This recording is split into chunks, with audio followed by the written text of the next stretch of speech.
I realize my mic has just been not muted this entire time. I've just been very quiet and focused. I was writing. Hi guys, you got a funny number, Ash? Oh my god! Give me 1 second. I am typing something up for Mars. Oh god, I shouldn't have changed this scene. I should have just left it on the front bit. Wait. I got this.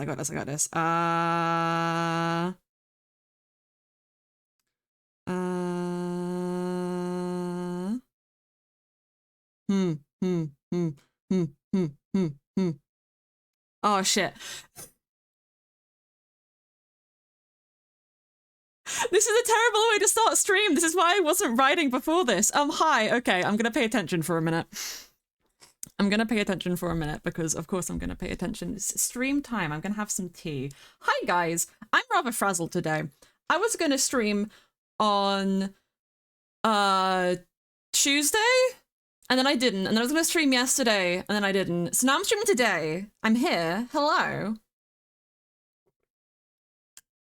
My tea is delicious, and I'm gonna need people to remind me to drink it. Also, congrats to Esh for getting first and Squig for getting second. Hi, Squig. No one's got third yet, so if there's a third person in the chat and you want to get something, go for it. And by get something, I mean just prove that you were here early. I don't know. It's cute. Oh. Okay. Thank you. I just took a nice big gulp. I really need to finish this message before we get into anything. And I can't think and hello, Unmoveable. Hello. I can't talk to stream and think of how to end this.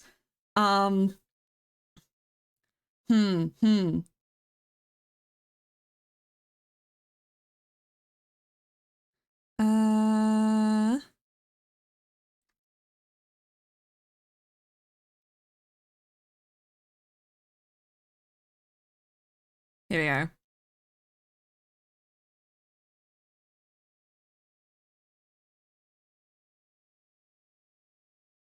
I have the idea.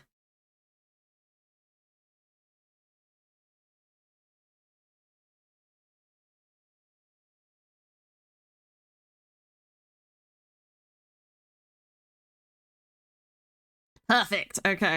Okay, I'm gonna do this, and then we're gonna actually get into what we're doing today, which is gonna be hardcore. I don't have much of a plan, I will be honest.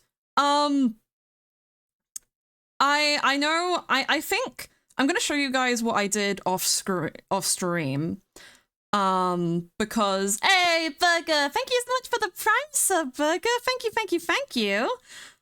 I'm gonna show you guys what I did off stream, because I finished up the iron farm, and I'm gonna show you guys around actually how it's working. And then I think we could do a scoot farm because we have turtles, but we also we also just I kind of just want to set up the island that we're going to move my house to. I have no idea for the house yet, so if anybody wants to like suggest things in the Discord for what it should look like or any of that stuff, please feel free to. But we're probably gonna just grab a bunch of moss and go moss the mycelium over there, because I'm not replacing all that with grass. I think moss works on mycelium. I hope it does. We'll test it. We'll terraform, we'll think of all the stuff that we want to put there. I think I have a book lying around somewhere where I was writing notes in the actual game, so we might mess about with that. Oh god, I got too many words on this to send. I'll send this message and then and then oh, that's why.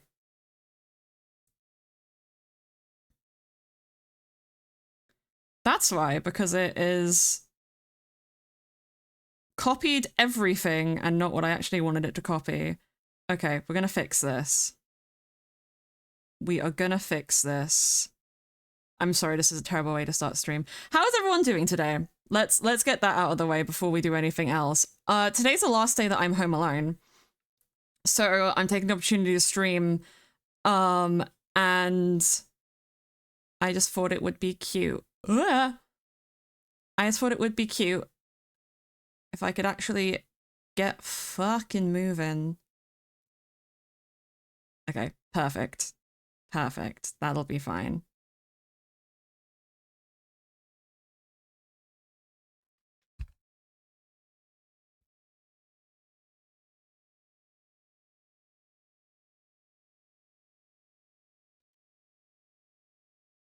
There we go. I have now appeased Mars Marzarki. You're good. You've been playing Breath of the Wild the last few days. You're so based for that.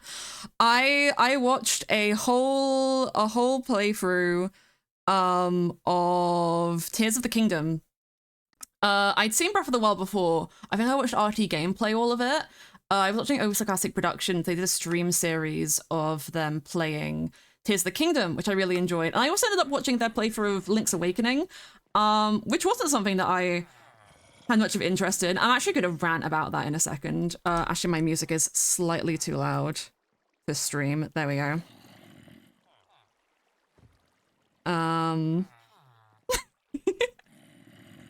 Okay. The iron farm is working. This is perfect. Oh wait, no, he fell down the drink. Okay, let's get into the game then. You're doing good, Amusable. You're doing good. Okay, welcome. So here's what we have. I think I set up all of the space last stream. As you can see, massive ass wheat field is here now. Because I kind of went, I need bread to feed the villagers in here. Ooh, I'm burping. Please do not mind me. But I spent a lot of time getting all the villagers. They are all there. Those guys are just hiding in that corner for some reason.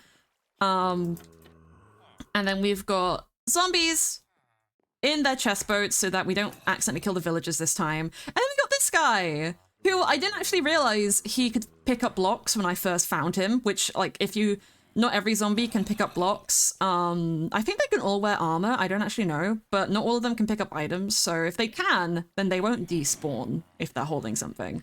So not only is he holding a bit of wood, he's also in a minecart, so he can't despawn. And he's got a little hat, little sun hat. And I put trapdoors around the sides so that the iron golems will, if they don't spawn in here, because some of them have been spawning outside, then they'll lock onto this guy and they'll go down into the hole. The villager farm itself is basically the same. I had to lock off the tunnel to make it easier to get the guys out. But everything else in here is exactly the same as it was. You know, close that hatch. Hi, cat. And I'll show you, this is the little entrance. I think we also made the entrance on stream. How each of Townsend the defenses are out of the 3 videos they have done. The Rito has great defense and the Zoro and Gerudo have kind of bad defense. That's very interesting. I guess, like, the Rito in particular, like, they are, like, in the sky. Their place is very, like, vertical because they can fly. So, it works very well for being a difficult to reach area. I guess the Gerudo have, like, the mountain advantage, but even then, if you can traverse mountains, you're kind of fine. But yeah, this has been making iron so quickly that I haven't actually noticed it most of the time. But yeah, we are stacked on iron. This farm, I don't know if it works better than our old one. Maybe it just looks like it works better because I have, like, triple chests down there. But it doesn't matter. It works, and that is what matters. I've got a bunch of junk in here. I did not actually bring a... Yeah, see, look. This guy spawned outside there. Eventually he'll proc onto that guy, and we'll be good. So, because it does that, it's a little bit, less effective. Because they should really be spawning just in there, but... they'll get there eventually if I hang around, so that's all that matters. But yeah, I've been on my Zelda grind. One of the things I want to complain about, actually, is the Link's Awakening, which I think was, like, the 4th Legend of Zelda game that was made. They got a remake on the Switch more recently, and they seem to... I think what they did was, I think they're using that engine. I'm going to leave this lecture on here, actually. I think they're using that same engine, like the exact same engine that they built, or like just the design of that game for the new Zelda Echoes of Wisdom, which is the first game where you get to play as Zelda, I do believe. You get to play as Princess Zelda, which looks interesting with the combat. It's not really a, like... you don't, I mean, you do get a sword at some point. I've seen some people play a demo. I've been watching Zeltic's videos where he got to play the demo. He got invited by Nintendo, I think. There are cute elf, says Faye on the stream. I am a little Faye. Thank you. It's me. It's my little PNG guy. It's me, Mario. No, it's Jay. Welcome in, James Dusk. Hope you're having a lovely, lovely day. We're playing some hardcore. We're gonna go to my old base and we're gonna grab some stuff. I think my moss is over here. If I left my moss back at the farm area, then I'm gonna be very upset. But we'll figure it out. We'll figure it out. We're talking about Zelda as well because I'm having a fun time. But I watched Zeltic's video of his first like experiences getting to play the beginning half of the game. He played the first 8 hours of it. So it's a very like long and expansive game, it seems. I think the way he phrased it was 2D Zelda's Breath of the Wild, which seems quite accurate. But also not, because Breath of the Wild is, you know, such a masterful game. Mapping that into a more 2D format is a little bit strange. Yeah. Is very interesting. Yeah, Link's Awakening, that was something I wanted to talk about. Because the remake of that game is so incredibly faithful to the original. And I think it's an interesting discussion of should remakes be like completely faithful or should they improve upon the initial concept of the game that they are remaking. And I think it depends on the game. But I watched a full playthrough of Link's Awakening. It was 2 basically 8-hour streams that I watched. Sip of tea. And it's definitely a fun game, but it's also a frustrating game. Because some of the mechanics of it are kind of outdated, I would say. There's a couple bosses which don't follow like the free hit rule or that have just like weird stuff going on. Link's Awakening in of itself was just a weird Zelda game because it reused a lot of Mario assets like Goombas and other stuff. So and it's also weird because of the story. If anyone doesn't know the story of Link's Awakening, and I just said Link's Awakening, that was funny. That was funny. If anyone who doesn't know the story of that game, it's basically Link gets shipwrecked in a storm and wakes up in the dream of the windfish, who you can actually find the windfish's corpse. I didn't empty these. I'm good at my job. You can find the windfish's corpse at the what's it called? In Breath of the Wild, and I think in Tears of the Kingdom it's also there. You can find his corpse just there, or what is presumed to be his corpse, which I think is very funny. Okay. Those are grass blocks, those aren't moss blocks. Where's my moss blocks? But yeah, I think... Apparently I don't have any moss blocks. I swear that I do. I swear that I do. Because my whole thing... Here we go! Okay. We'll take a stack. And hopefully that bone meal should be enough. We'll just come back if we need more bones. We're just gonna bone meal my new house island, which is this one. This one right here. I mean, I could go to the smaller one. We'll go judge them. We'll go do a little judge. Let's put another waypoint. There we go. Temporary waypoint on that. We'll go to the X first. And then we'll go to the one that I was initially intending. Because I like that one because it has like a massive lush cave, but that also makes it more dangerous because a lush cave biome is different than a mushroom biome, so mobs can spawn in there. Hello, Spinner! Hello! We're talking about Legend of Zelda because it's piqued my interest recently and I've been watching a lot of lore videos about it. But yeah, Link's Awakening is... I think it's too faithful of a remake because it doesn't improve upon the original game. It is just the original game with a new coat of paint. And I think that works for some things, but for a game as old as that, where a lot of the design philosophies and like dungeon mechanics just don't make sense and are more frustrating than fun, it really should have been revised and reconsidered. And the style of that game really like tweaked me because it's not a bad style, it's a cute style. And I did really I did really like appreciate it. I think it looks cute, and I'm happy that Echoes of Wisdom is gonna have the same style as it.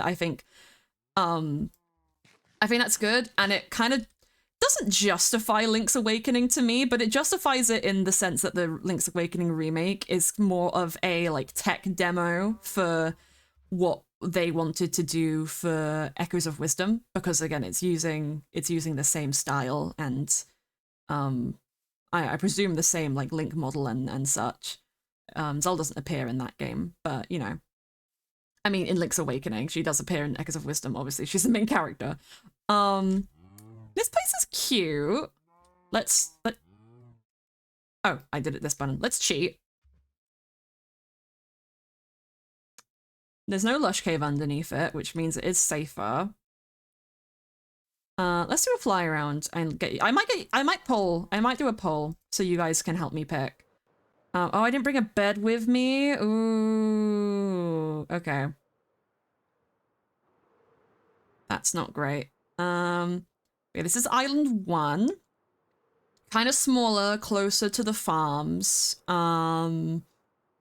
Which are actually going to fly to the farm island so I can pick up a bed. And then we can fly to the bigger one after I've slept. But yeah, the style of that game really tweaked me because it's very reminiscent of the Diamond and Pearl Pokemon remakes, which I own. I think I own the Diamond one. And they make me very unreasonably angry because the Diamond and Pearl remakes are also incredibly faithful to the source material. And I think that's a really massive missed opportunity.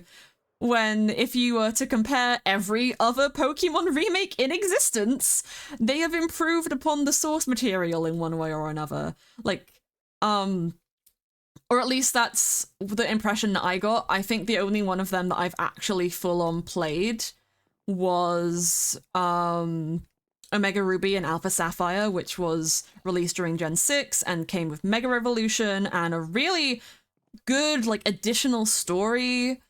And, like, it was just really good, and I really loved it. It's one of my favorite Pokemon games, I'd probably say. Definitely a really easy one.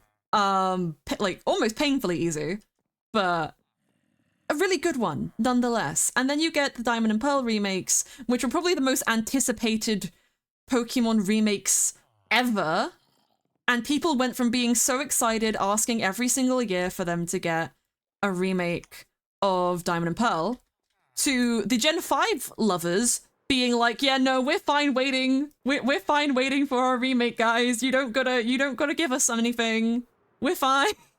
Like, the hype for a Gen 5 remake died the minute Diamond and Pearl was released. And the reason I got Diamond remake was because you haven't played the original, but the same reason I got Link's Awakening remake, actually. That's fair.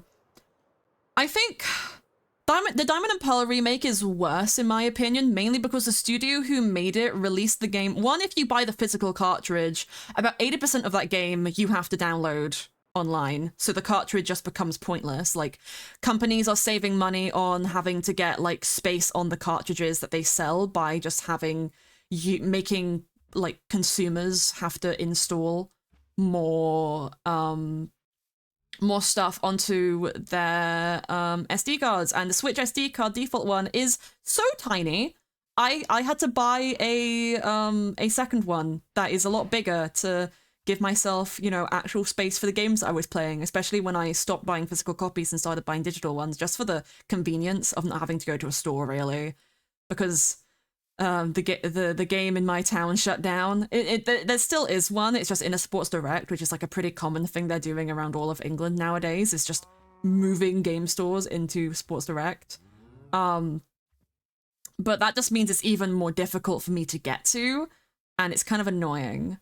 Okay, this is the second island, which is a lot bigger. It has a couple of these lush, like, trees on it because, again, lush cave right down there, which could be a cool expansion for the base. This could be this is a cool, like, entrance, actually. I can make this into a cool lagoon entrance. Covering the place in moss could make it maybe seem like the lush cave has you know, creeped out of the bellows. But yeah, it's very cute. It's very fun. Um, I have seen for the Diamond and Pearl remakes, there is like a mod, and I know how easy it is to mod the Switch. I've never tried to mod my Switch before. I might have done to my DS before though. That's not confirmed nor denied. I'm gonna do a poll for the islands. But there is I'm pretty sure I saw a mod that kind of fixed all of the issues. Okay. The small island is island 1. I'm just gonna name them more. Lush is in 2. And we'll give you guys 2 minutes. And I'll do we allow additional votes? Yeah, we will, but they cost a lot of channel points. There you go. Help me pick what island we're gonna set up as my house. This is the second one, which is the biggest. This is island 2, the Lush Island, and this is the smaller island. We'll still find a purpose for whichever one that we don't use. But those are our options right now. But yeah, there's a mod for the Diamond and Pearl remakes that like fix a lot of issues. But when the game was released, it was incredibly buggy and glitchy. If you ever want to see it very much leans negative, but if you ever want to see like a no hold bars, no nostalgia coded review of a Pokemon game, look up Radical Soda on YouTube. He has a very popular video series about how Pokemon Sword and Shield were like deliberately bastardized like from the get-go. And I think he also covered Diamond and Pearl remake. But I don't remember. If he did, I think he got like I think he might have done one little video about it. He's doing a Scarlet and Violet thing right now, which is just going through the entire game and kind of picking it apart and stuff. He kind of voices all of my complaints of modern Pokemon, which is that for the highest grossing video game franchise in the entire world, they really don't release bangers. Okay, it seems like most people are wanting the Lush Island. So I think we're gonna go with this one. I literally went there, slept, and didn't grab my bed. I don't happen to have one in my ender chest, do I? Of course I don't. Okay. That's fine. Okay. We'll set up here then. I don't even know I have 2 of these. Okay, we're gonna go back to the farms, actually grab a bed and bring it with us this time, and then we'll start doing this place. I don't think I'm gonna do any terraforming yet. I think we're gonna save that for like as I start to build stuff. And we'll see how I go. Maybe if it's like little pockets like this, I might like carve these away, but I'll probably moss them first. But yeah, the Pokemon Diamond and Pearl remakes really needed something to make them better. Honestly, I wish that they hadn't outsourced them to a different company, because they weren't made by Game Freak. They were made by they're outsourced. And I don't really rate the people who made it. I don't know a lot about them, but did not rate it. And I wish that we could have got it in like the modern Pokemon style, like Sword and Shield style. Especially since, oh yeah, that's real close. Wow, that's nice. Especially since like the only thing that saves the Gen 4 remakes for me is the introduction of Legends of Arceus. Because I really like those games. I think they're really fun. I haven't finished. I haven't finished playing Legends of Arceus. I watched a full playthrough of it and I own it myself. The main times that I've logged on has been for the like I've got the flute for the Cerebi limited reward, so I could get that, which I think I can still get so long as I have the item. I'm not very far into the game. I think I've only unlocked the second area. I really want to get the Zorua. Because Zorua is my favorite Pokemon, and I cannot pick which one I like more between the normal version and the Hisui version. So they kind of brought it back with that. I think it's really cute. You only finished like an Arceus last month. That's very fair. It's not like I wouldn't say it's a super long game, but it's got a surprising amount of dialogue for a Pokemon game. Pokemon game writing is never great. I've heard some people say that the dialogue is rather British sounding, which I can kind of see that. I think that's very funny. But I just don't play my Switch a lot, and I want to play it more. Current thing that I'm doing on my Switch, actually, no, I'm going to start from, like, inside the island, and then we'll expand outward, because I think that might be easier. We'll start from the actual Lush Cave hole. Ooh. Yeah, we'll start here. My love is the killing kind. I'm actually listening to just a daily mix on Spotify that I didn't realize I clicked on when I went on my walk this morning, and just have been vibing to the rest of the day. So we all get to vibe to it now. We all get to vibe to it. But yeah. I say that and then I lose my train of thought. Yeah, I really like Legend of Arceus. Didn't like the Diamond and Pearl remakes. I think I bought them and I haven't played or finished them because I was so disappointed. I was so disappointed that I wanted to like throw out my Switch. I might play it and try and do a Nuzlocke just for shits and giggles. I know that like whenever they do a remake, they're gonna do like the mainline ones, but I wish that it was a Platinum remake instead. Because Platinum had that was another thing. Platinum had a bunch of like quality of life changes from the original Diamond and Pearl, because the original Diamond and Pearl were also really buggy from what I've heard. Upon release, they had a lot of glitches, a lot of problems, and when they released Platinum, it fixed all of those issues, restructured the gyms a little bit so that you got them in a order that made more sense. It added some other Pokemon that, well, not other Pokemon, but like changed the Pokemon that you could find and that you could get. I think in the originals, there was less fire Pokemon, but don't hold me to that. Even in Platinum, there's only like, if you don't get Chimchar as your starter, there's only really Ponyta, and then Magmar, I think, I want to say, is the other one. And you don't get him for like a while, I don't believe. In the original Diamond and Pearl, there were only 2 fire type lines, including the starters, yeah. Oh, wait! Okay, they also had Houndoom, who they added. Who, well, he wasn't new to the game. I think he was like, I think Houndoom is like Gen 3? Either Gen 3 or Gen 2, because he's a dark fire type, Houndoom is, who you can get relatively early in the game. And there's probably some others who I'm just not remembering. Last time I played, I always go with Piplup for my starter. And last time I played, I got a Ponyta, so that was my vibe, because Ponyta was just an easy guy to get. Hello, Erin. Hello, long time no see. I hope you're having a lovely day.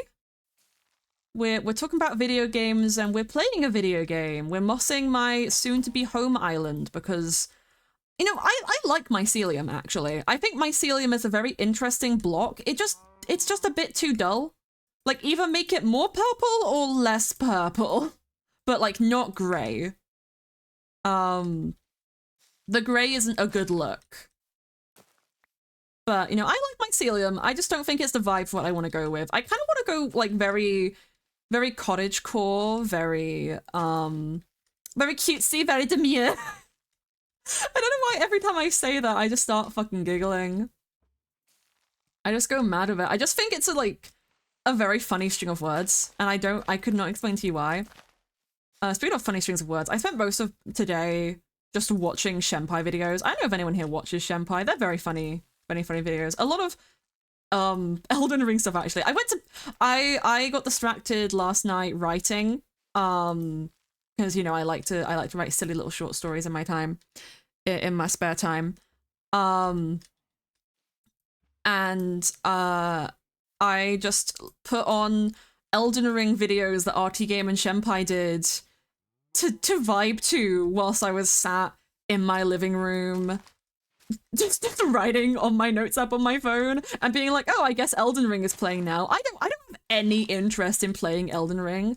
I'm not a Souls-like person, but I enjoy watching other people watch it. I think I just enjoy watching other people do anything. It's just entertaining seeing other people play a game, I think. Hello, Lit. Hello. Hate to be away for ages. You move Monday, so scary. Ah, yeah, moving is like one of the most stressful things anybody can ever do in their lifetime. So, you know, you make sure you take your time with it. Make sure you leave yourself some space to mentally prepare and then also, you know, relax afterwards because you're gonna definitely need it. But I'm sure it will go good. I'm sure you'll have an easier time than you expect, most likely. Back to uni, yippee, yippee! Ah. It's so weird to me that, like, one of my friends who I went to college with finished uni this year, and a bunch of my friends who I have now are like starting university, and I'm just like, I'm just here. Honestly, I was considering going to university at one point. I think for me, I understand like the benefit of going. It definitely makes life a little bit easier with like getting a job and stuff because, you know, it's impressive having a uni diploma, but I don't deal well in the education system. And just the monetary like loss of it almost just kind of feels bad to me. So I haven't gone to university. Maybe that'll change one day when I get over myself or, you know, get a diagnosis. I am just a silly guy, and Lich is a silly guy. There's been drama at your schools. There's no more project you can help me on anymore. Oh no! Well, I'm sorry there's been drama at your school. That's really shit. There's like drama in everything and everywhere, and it pisses me off. Like, why can't people just be happy? It's just a state of life, though. Somebody's always gonna have a problem with something. And that's always just gonna happen. All you can do about it is try and be understanding, try and mediate the situation, and if that doesn't work, then you just gotta move on. You just gotta move on as best as you can. That's what really matters at the end of the day. So I guess, I mean, I've had like school drama before, but I think most of the drama that I've experienced has been through content creation. And even then, I've not had the worst of it compared to some people that I know. I'm just in my small little space corner, just vibing. I'm just here. I'm just a guy. Hi, Evan. Hi, bestie. In this hangover hotel. Getting used to this rhythm. Yeah, I know this beat too well. Hey, Evan got third because nobody else picked it up yet. Heyo. Evan, you are spiritually the third person here. How does it feel to defy fate? I'm wondering why do all the monsters come out at night? We want to hide. Why do you come back to you like I don't mind if you fuck up my life? I cannot sing this song on no at all. You have power of time and space. Oh, speaking of time and space, Pokemon Diamond. No, we're moving on from that. We're moving on from Pokemon Diamond and Pearl. Space and we're also moving on from space and time because if I go on another rant about like how shit I find dimensions in media and time travel, I will rant about it. Though that being said, I actually do like the use of time travel in Legend of Zelda. Whatever. So we're talking about Pokemon. We're talking about Pokemon Diamond and Pearl remake and how it disappointed me. And how it thoroughly disappointed me. Oh, I'm being sucked up. What? Anyway.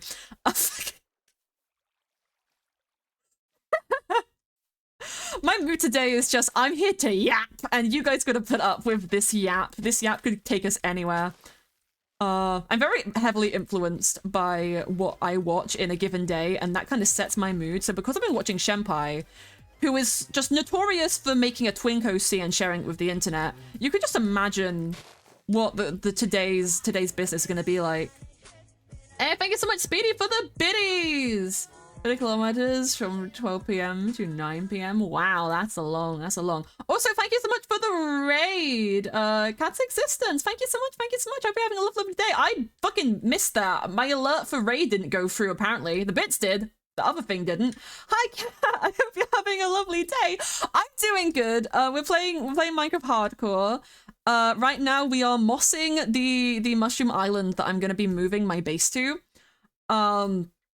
And I'm yapping all the while. This is how far we've gotten so far. That's the sentence, which isn't... It's a good chunk, but we're getting there slowly. Over here is my farm area, which I recently did. It's got a creeper farm, a sugarcane bamboo farm, and a new iron farm, because my old one at my old house down here broke because the zombies killed my villagers. But we're going to basically move all of my shit from my starter base here up here, where this is going to be our home island. The end portal is right over there, which is really fun. That was so close. We'll do something with this tiny island at some point, and this big island is going to be the main project. I want to do like a massive like town, village, kingdom sort of thing with all of my like villagers and stuff, and then yeah, we're going to have a party. We're going to have a massive party. You didn't order a yappuccino? Well, a yappuccino is what you're gonna get. Yeehaw, motherfucker. Actually, I kind of really want, not to be basic. Also, Kat, what were you doing on your stream today? I'm so sorry. I've been caught off guard by the fact that I've been raided, and was not notified. Thank you, Stream Elements. Thank you, OBS. Thank you, Life. What were you up to? What were you doing? I hope you had a lovely time, and feel free to run off if you need to have a break, if you want to have a rest after your own yapping sesh. But not to be a basic bitch, I kind of really want a pumpkin spice latte. I am the least basic bitch you will ever meet in your life, just like in real life. I don't follow mainstream things. I'm not a Swiftie, but I do love me a latte, and I do love me a flavored latte. Like, oh wait, they also have maple lattes at Costa again right now. Those are my shit. Actually, okay, low-key, I rate the maple lattes at Costa higher than I rate the pumpkin spice lattes from Starbucks. I'm not gonna lie. I prefer my maple hazelnut. It's so good. It's so good. You love you some beer.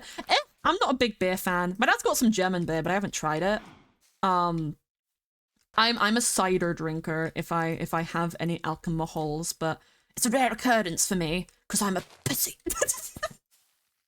Yeah, I'm on something today, and we don't know what that is, but we're vibing with it. We're having a great time. We're going places. We're having a great time. You go for real, so it's not your shit. Costa bang. So Costa's great. I was so disappointed. I got a Costa like voucher, like, you know, when you go to Costa and you'd be like, hey, can you put like 15 quid on this card so I can give it as a gift, and they do that. I got one of those for my birthday, and I hadn't used it, and I still haven't completely used it. I've got like 8 quid left on it, and I was like, oh, my sister, she's just had a baby, she's stressed out, I want to treat her to a nice meal at Costa with my £6.50, which should be enough to at least get us both a drink, and then I'll, you know, pay the difference with my actual card. And we walk up to the Costa in my town. It's fucking closed for refurbishments. I think it might be open now. This was a couple months ago, but you don't understand how disappointed I was to arrive there with a plan in my head and money in my pocket, only to realize I cannot fulfill my heart's desire. I cannot get my frappuccino. I love me a good frappuccino. I never used to have them, but now I'm a very avid frappuccino drinker.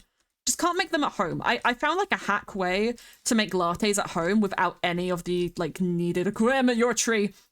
You're a tree, sir. I got jump scared myself with a fucking tree. Tyler Dip. Oh, you have fun. You have fun chilling, Cat. Thank you for the raid again. Thank you so much. Stream in a while, or I might just be tripping. I've been streaming once a week at least for the past, I want to say like 4 or 5 weeks, but I did take like a massive break for a good couple of months earlier this year. I've been very on and off because of mental health stuff, but I'm on the up and up right now. I'm on the up and up. Let's just hope that the depression doesn't catch up to us. But yeah, you'll be correct about that. I've been on my break era. But you know, break era is coming to an end. I'm still trying to map my way around like comfort. I've got a lot of plans. Well, not a lot of plans. I've got one particular plan and maybe some others. And my mom's, hey, yo, look at that. Wow. Well, for a while. Is that okay or not? That depends how old you are, but you shouldn't share your age on the internet, so don't tell me and don't ask. Oh, everyone's gonna be checking. They gotta. I wish Nightbot like fix their API for that because it puts such a large block of text in chat and it's a bit obnoxious. Not to say like everyone keep doing it if you want to do it, but like this is a Nightbot thing. This is the Nightbot fix your shit. Do not share on the internet. Yep. Sharing age on the internet is a bad idea, as Olivia Rodrigo would say. Actually, that reminds me, I keep seeing a clip on TikTok of Chapel Roan.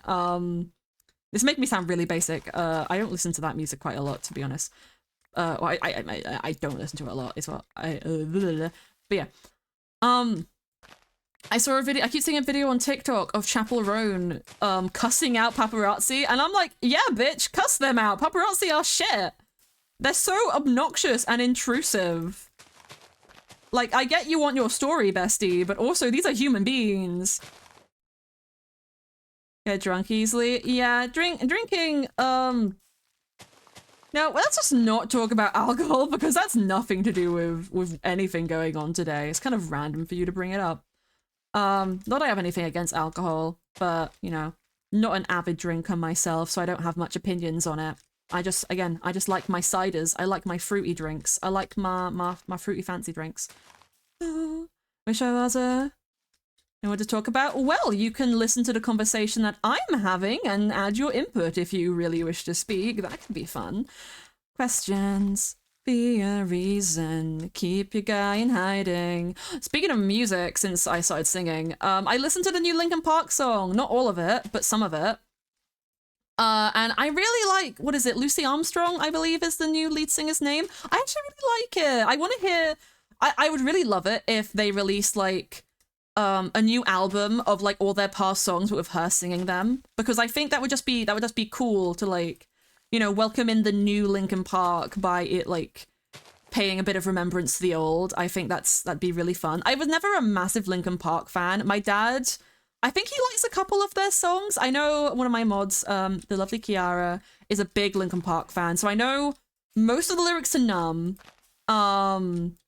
And I know, I don't know a lot of the names of Linkin Park songs, but I know a lot of Linkin Park songs if I listen to them. I know more if I listen to them than I oftentimes realize. Linkin Park fan your whole life. That is so base. They're very, very good. I'm a very emo like and like old school music listener. I got a couple of eclectic tastes, I would say. I was making a new Halloween playlist and I might end up playing it before the end of September, I will be real. But it's a much more chill playlist than I've had previous years because like my last year playlist was a lot of like FNAF music, which isn't bad. I just thought I'd go for more of a chill vibe. So it's got a couple of Smashing Pumpkins songs on it because Smashing Pumpkins have a very fitting name. They're also a very old school rock band and I just really enjoy their music. It's good. It's good. Smashing Pumpkins falls into the category of an artist who I found through My Little Pony videos, surprisingly enough. Up there with Resilient K, which is really fucking weird, but you know, I'm glad it happened. I'm happy it happened. I'm not gonna complain about it. On the Minecraft movie, that's something that I meant to talk about in my last stream. The last stream I did was like Friday, and I yapped for 5 fucking hours till 1 a.m. And I meant to talk about the Minecraft movie, and I didn't talk about the Minecraft movie. I'll be real, I've only seen pictures. I haven't actually sat and watched the trailer. I know Jack Black is in it. I've heard Jennifer Coolidge is in it, but I don't know if that was a real thing or if that was just a lie TikTok appropriated. But yeah, I've seen how it looks. It does not inspire joy. It's ugly. They made it realistic. I don't like it. But it should have been animated. Yeah. I guess their thought process was like, I'm sorry. I did a burp and it did not feel good. Okay, let's go back to my old house because I need I need more bone meal. Which I think is gonna be... Oh, that's the wrong direction. That direction. I think it's gonna be a big thing today, is just trying to find enough bone meal because, oh my god, look at this place. We're not even halfway there. We'll figure this out. We might go into Skeleton's Water for a little bit. Okay. Here is my thing about that. With the Sonic movie, the Sonic movie was not a fully animated movie. Minecraft movie isn't either, but there's a massively big difference about them, guys.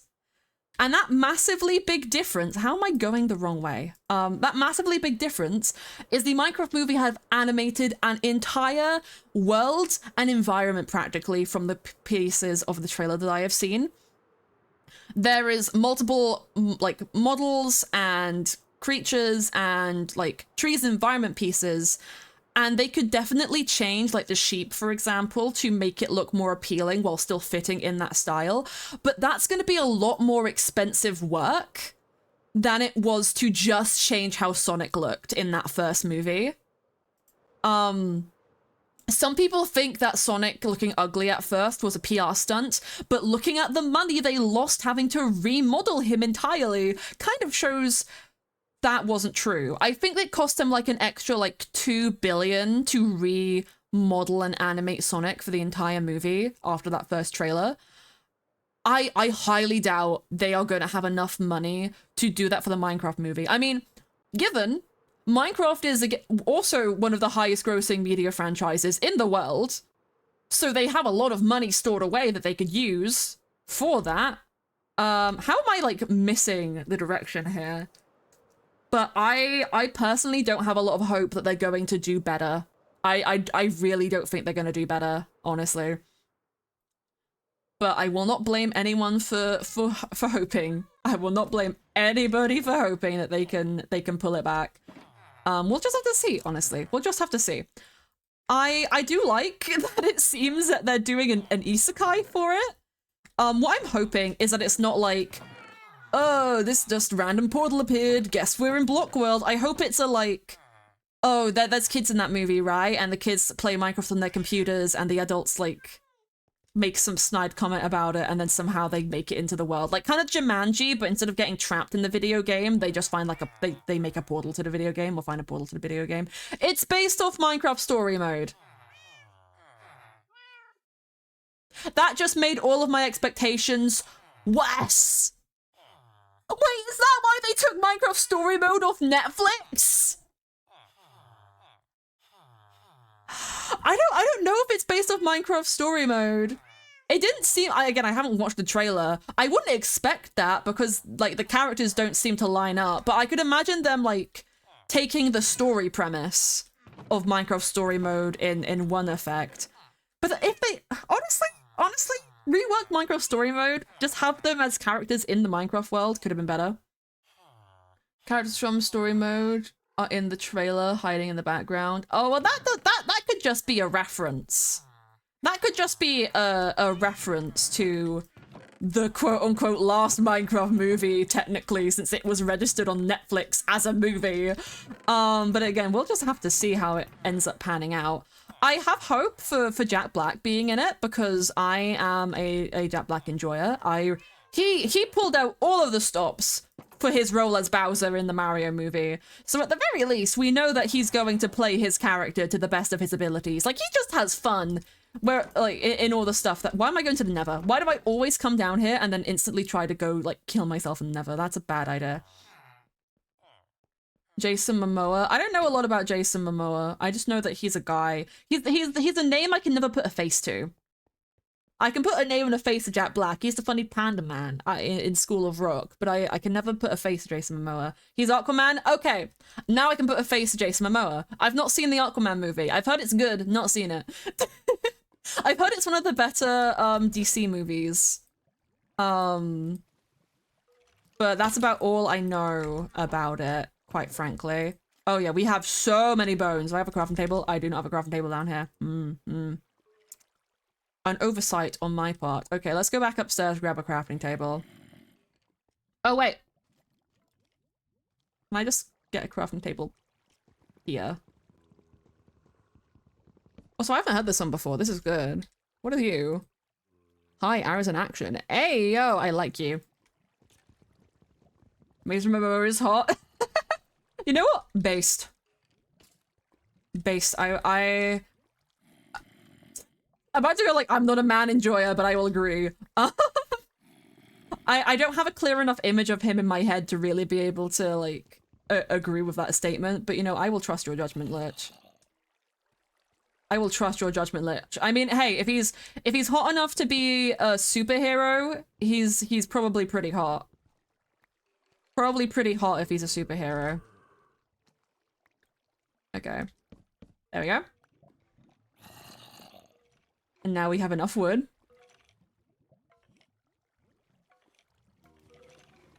Okay, bye. Good night. Oh wait, we have to make it into bone meal first. Okay. Yeah. Let's do this. And then what we're gonna do is we're gonna throw out all these bones. Up. Ah!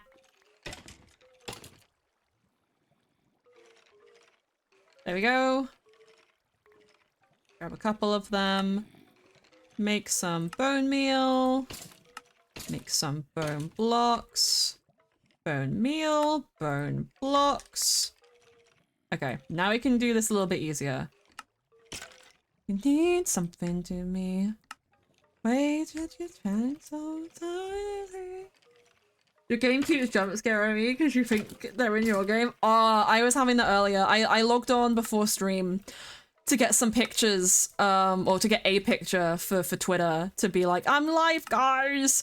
But I also had a Minecraft video playing on YouTube at the same time, and I got real freaked out because, like, someone was trolling their friends in creative. Oh, yeah, that's a noise. Sorry. Sorry for your ears, guys. The skeletons are overloading themselves in the background. Rest. Where's this? Oh, I haven't heard Red Hook before. I've been getting a lot of Honey Revenge songs recently. Have I just been going back and forth with the bone meal and the bone blocks there for a second? I might have. I was not looking at what I was doing. I will not lie. Here we go. Okay, that's a good couple of things. But I doubt it's gonna be enough. You know, while we're here, actually, we'll repair my elytra a bit because it's getting a little low for my tastes. See, multitasking!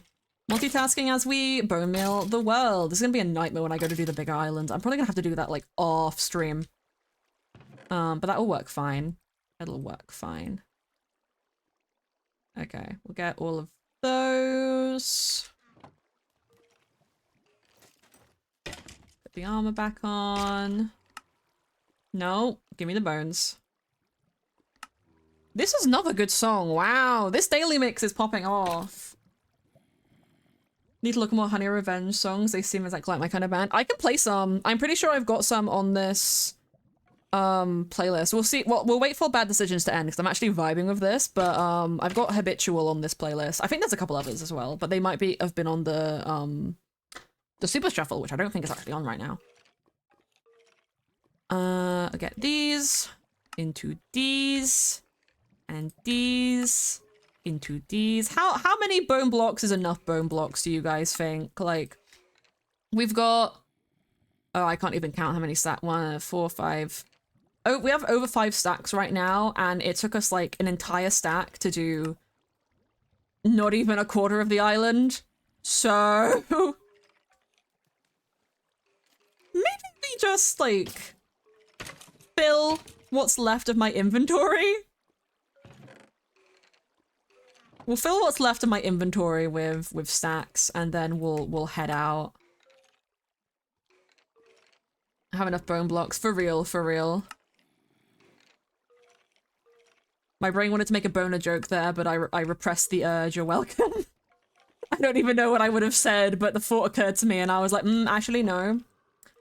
You're a sweet Christian girl, Jay. You don't do this. I'm actually not a Christian girl at all. Not a Christian and not quite a girl, probably. Oh. It's fine, it's fine. Angel with Shotgun's on this. Okay, wait, no, we have to wait for Angel with Shotgun to be done. We have to. I saw someone make a really shitty fan art of Shadow the Hedgehog to this, the image for the Nightcore version of this song today. And I was like, huh, that's some shitty art. But you know what? I appreciate the attempt. Then I shall die with my heart on a trigger. They say before you start a war, what are you fighting for? You are all that I adore. Love is what you need. A soldier I will be. Shotgun.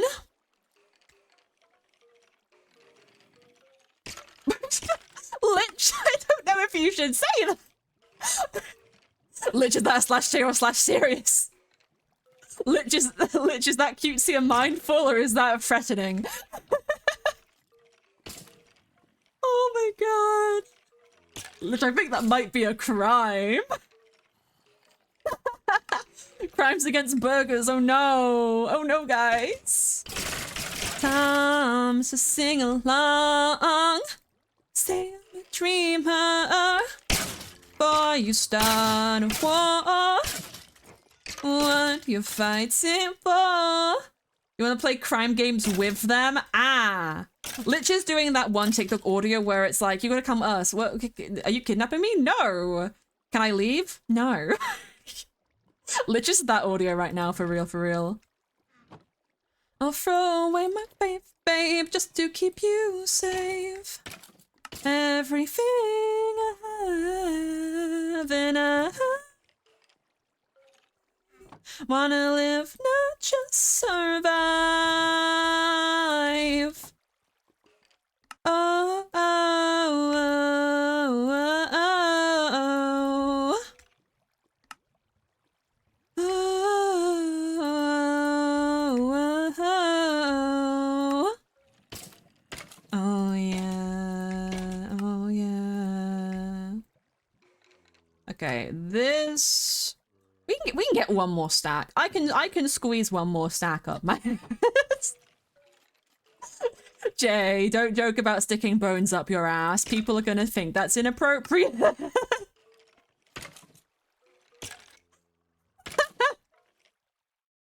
Oh, I apologize for my sins. I apologize for my sins.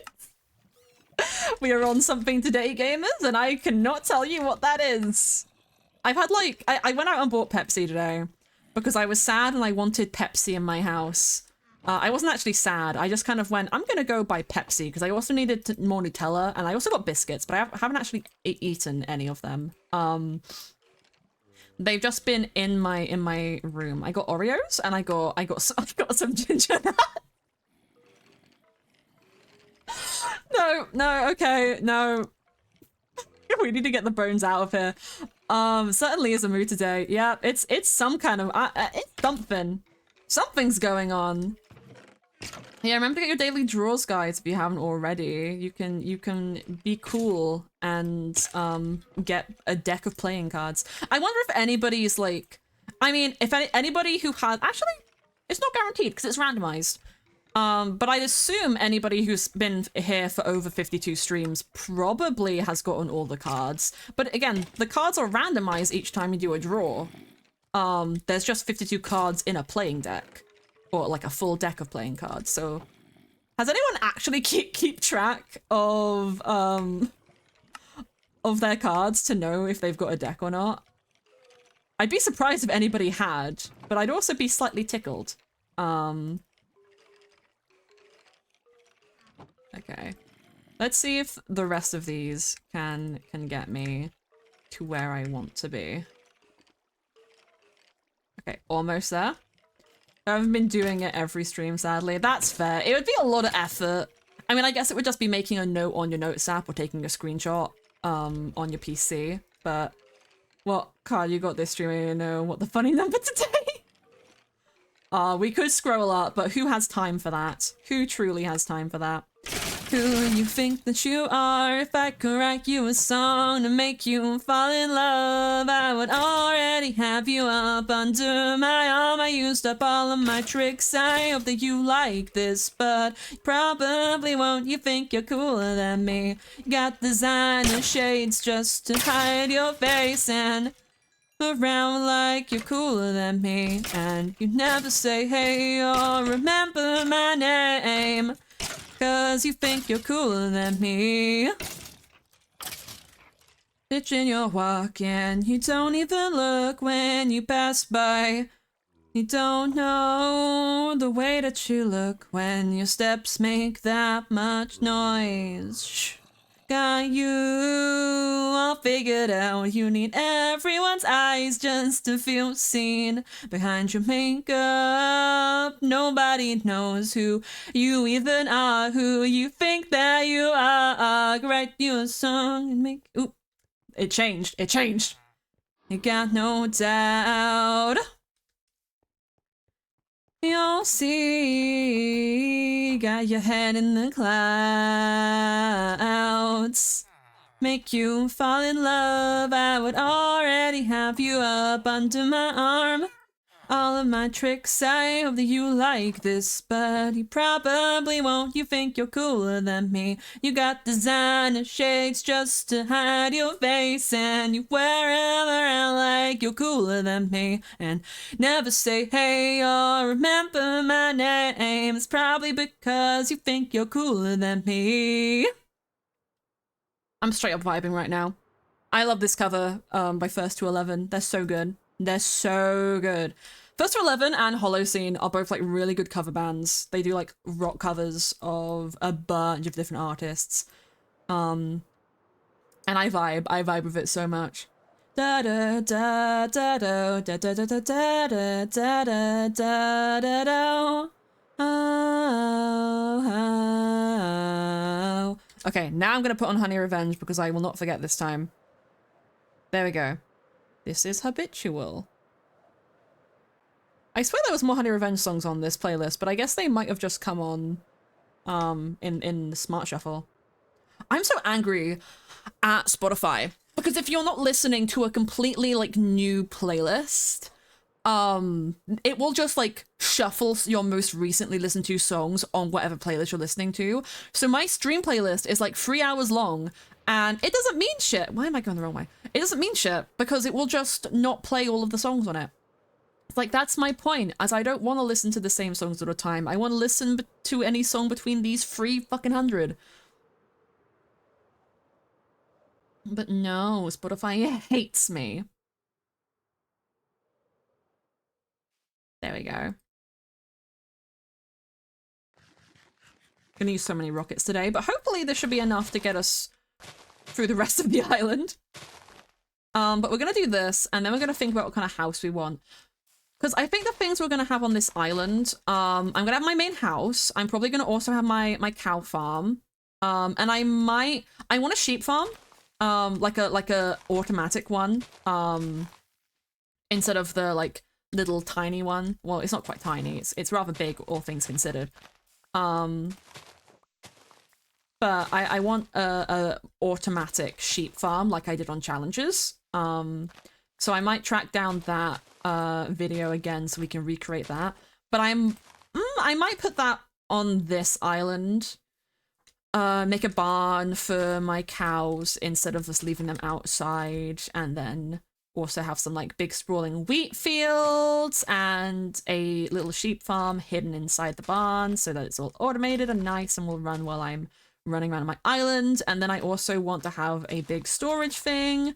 We might go a little bit Stardew Valley, with like kind of a farmy vibe, but I want it to be like a rich person's farm conversion, you know, appropriating working class cultures in Minecraft. Not clickbait, not clickbait. No. But I think it could be a fun vibe. I just don't know exactly what I want it to look like. It's been a really long time since I've built something in survival that has just been like survival, you know, like that I haven't planned beforehand. or had inspiration for from something. Like, it's been a while. Not to say my builds aren't usually, like, original. I try to make them kind of original, but I honest to God don't have many ideas for my house here. Like, the first one was just, oh, I need a house, let's build the most basic looking Minecraft house you can get, but with, like, a satisfying block palette. That's something that I need. I don't want to listen to The Killing Kind. It's a 6-minute long song. I will listen to Against the Current, though. This is a very character J on Mithril song. This is a very character J on Mithril song. I found this band through this song, and I freaked out and added it to my character J playlist instantly, because I was like, yo, that's my girl! Nothing feels right, nothing fits, I can get out my mind, myself to let it go. Wish that I could let it go. Picking up all these mushrooms is like the most annoying bit about doing this, because if I leave them, I can't do anything else. I can't do anything else. I'm really just commenting on the game right now, and I'm not going to be able to do that for the entirety of mossing this island, so somebody give me a topic to talk about, because I probably brought up stuff during this that I didn't finish, or maybe you guys just want me to talk about something specific and it could be cute. Circle back to the Minecraft movie in the meantime, though. I think if they do, like, mildly isekai, and it be like, oh, the game Minecraft, but it is real? What the heck? This silly little block game the kids have been playing is a dimension now that we can travel to. I don't know if that's what they're doing. Again, I haven't watched a trailer. I feel like that can be something. I don't really like the whole concept. A hot take, I don't like Jumanji, which is kind of the, like, oh, getting trapped in the video game, the movie, instead of the anime, which was shit. I'm a big fan of the original Jumanji movie, where it was a board game, and we never really got to see inside of it. It was just, oh, kid gets trapped in there for 20 years because the game is never continued, gets out, all the dinosaurs get out, he's the only one able to stop them because he's lived his childhood fighting them, and then they, like, fix things at the end of the movie. If you haven't seen the original Jumanji movie, I don't remember what year it was. I think Jim Carrey's in it. I don't remember.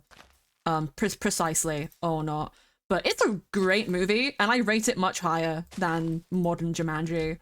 That might also just be because I kind of don't like The Rock in any of the films that he features in, because he just plays The Rock. Apart from Moana, I like him as Maui. I think he did a very good job as Maui. That was a fun Rock cameo. I did enjoy that. Made a room for your friends and responding to your text. I know, they wanted to play with me. Well, maybe they're just busy. You know? Sometimes people get busy. Sometimes they just don't have the time. I mean, maybe message them again tomorrow. Maybe check in at the weekend, you know. Hopefully they get back to you soon. Wanna hide I'm folded. Yeah, I think, like, I'm very happy that they're doing more movie adaptations. I mean, okay, I guess say I'm very happy about it isn't quite accurate. I think it's cool they're doing more movie adaptations of video games. I think after the Mario movie from the 90s, people got scared, but that movie was just very badly written, which is why it was so poorly received. And there's been a lot of, like, hit and miss with cartoons. I mean, Super Mario used to have a cartoon that was just kind of notoriously bad, but again, it was the 90s, and Sonic also had that, but then Sonic's always kind of had cartoons that have been hit and miss. Like, the Adventure Sonic the Hedgehog was kind of bad, sort of Sonic the Hedgehog Saturday morning cartoon was pretty good. I really enjoyed Sonic Underground, but that's because I grew up with it. It doesn't hold up very well. But Sonic Boom, like, cartoon series, even though the Sonic Boom games were shit, the Sonic Boom cartoon was actually really good. And Sonic Prime seems amazing. I haven't watched it just because it deals with the whole dimension issue, which one hand I think is cool because it's a fun reference, or like it makes me think of the Archie comics, and I think that's fun because they called Sonic Prime when they were dealing with the other dimension Sonics in the Archie comics, and I like that. I like that wraparound. I like that reference, but I haven't sat down and watched it myself. Probably because I don't actually have a Netflix account. But I should check it out. Fortnite movie when? How would they even do a Fortnite movie though? Like, okay, Minecraft is already pushing it because it's a sandbox game, and there's like There's a reason why Minecraft is so often used to tell stories itself. It's a sandbox game. A sandbox game unlike any other, because you can do whatever the hell you want in it. And I get that's the point of a sandbox game, is you can do whatever you want in it. But there's been other sandbox games that have existed that just haven't really captured the same energy. Like, okay, Garry's Mod is probably the closest, because I know Garry's Mod also has a very, like, large RP community. But Garry's Mod also is, like, you're going through, like, pre-built maps. It's a lot more difficult to make maps in Garry's Mod, I feel, because it's all complex models and stuff. It uses the old, like, fucking Half-Life characters and all that kind of things. You can add custom, like, models to it, but if you want something super impressive, you have to, again, make it yourself. Minecraft is a lot simpler because it's all blocks, and you can make everything yourself, or you can get a map, and there's just a lot more, like, versatility with it. So it has infinite story potential, and it's probably why Minecraft roleplays have kind of just always been a prevalent thing. Like, even when I first, like, 2012, when I was first getting into the Minecraft, Machinima did a whole, like, Minecraft Machinimas were massive. I remember watching a Minecraft Machinima called Lovecraft, which was really, really good. A little bit weird, you know, in hindsight now, but it was good for what it was, and I enjoyed it a lot. But it kind of, for having infinite possibilities, it also kind of makes it difficult because there's nothing to structure it around. Like, Sonic is like, oh, Sonic's a blue little speedy guy, his enemy's Dr. Eggman, he's always gonna be fighting him. Mario has a princess and a brother and a villain. There's no villain of Minecraft.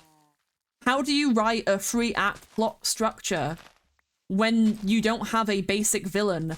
I swear to God, though, if they don't fight the Ender Dragon in that movie, I will be sad. I want to see Jack Black fight the Ender Dragon. I think that would be hilarious. Hi, Flounder, hey. I think fighting the Ender Dragon would be a hilarious way to end that movie. I swear to God. Welcome back, Evan. I hope you're having a good time.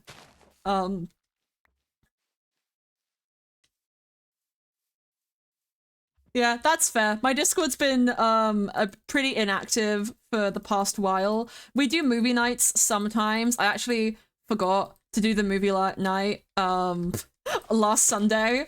I said I might do it, and then I completely forgot about it, and that was because yapping for 5 hours like 2 days before took me out for the whole weekend.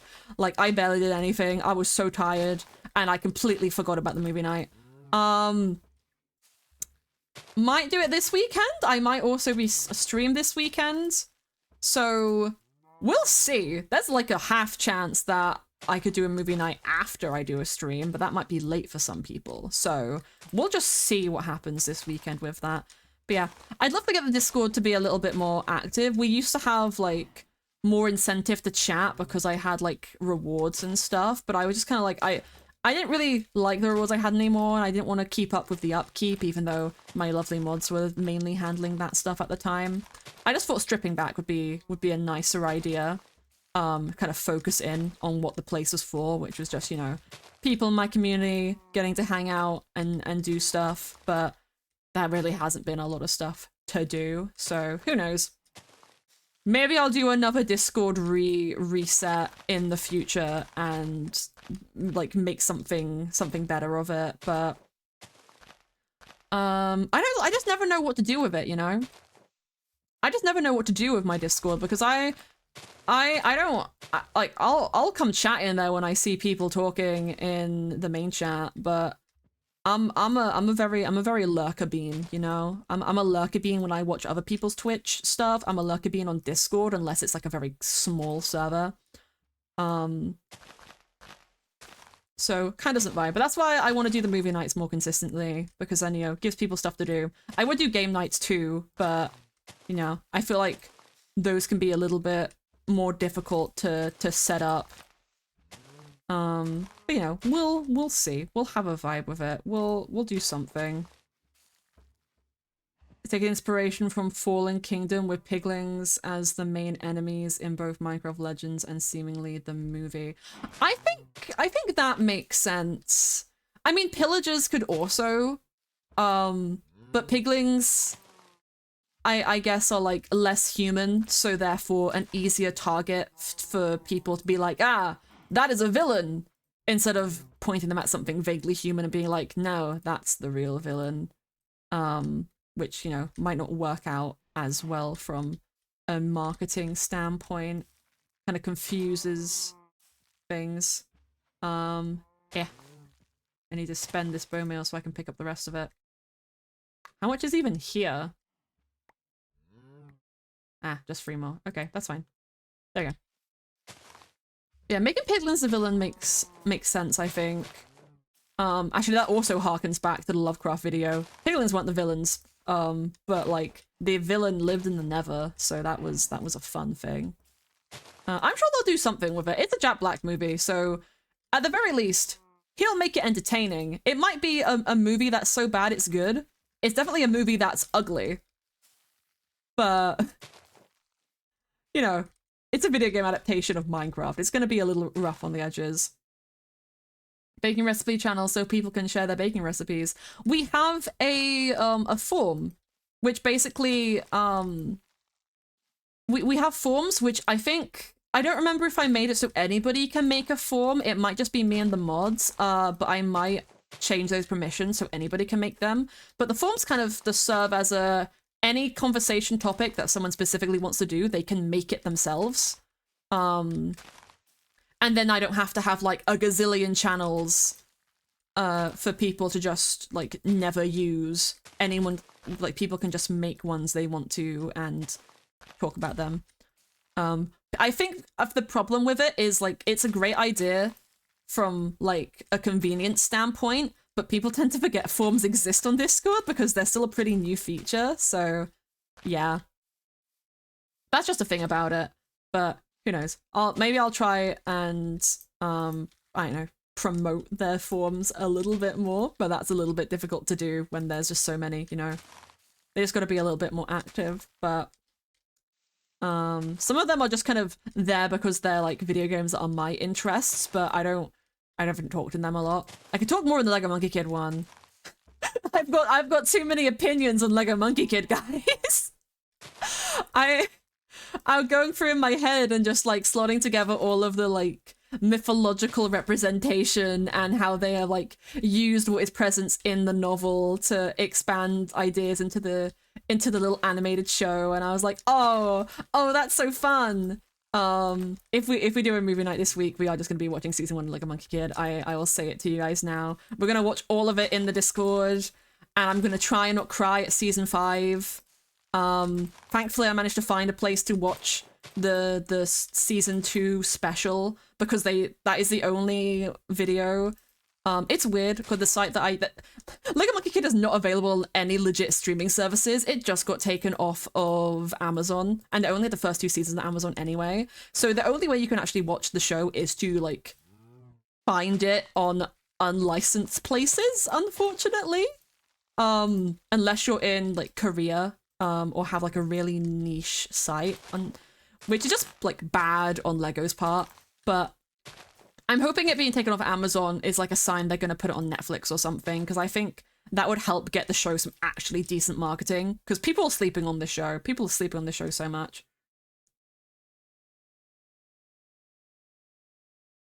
How much you have friends going to make you play Splatoon? That is so fair. That is so fair. You have fun with the Splatooning. You have fun with the Splatooning. I have Splatoon 3, and I really wanted to play it. I got Nintendo Online just to play it, and then I didn't play it. Oh no, my tea is gone cold. Ah! You guys forgot to make me drink it. It's okay, I have water instead. I'm just disappointing. Splatoon is a banger.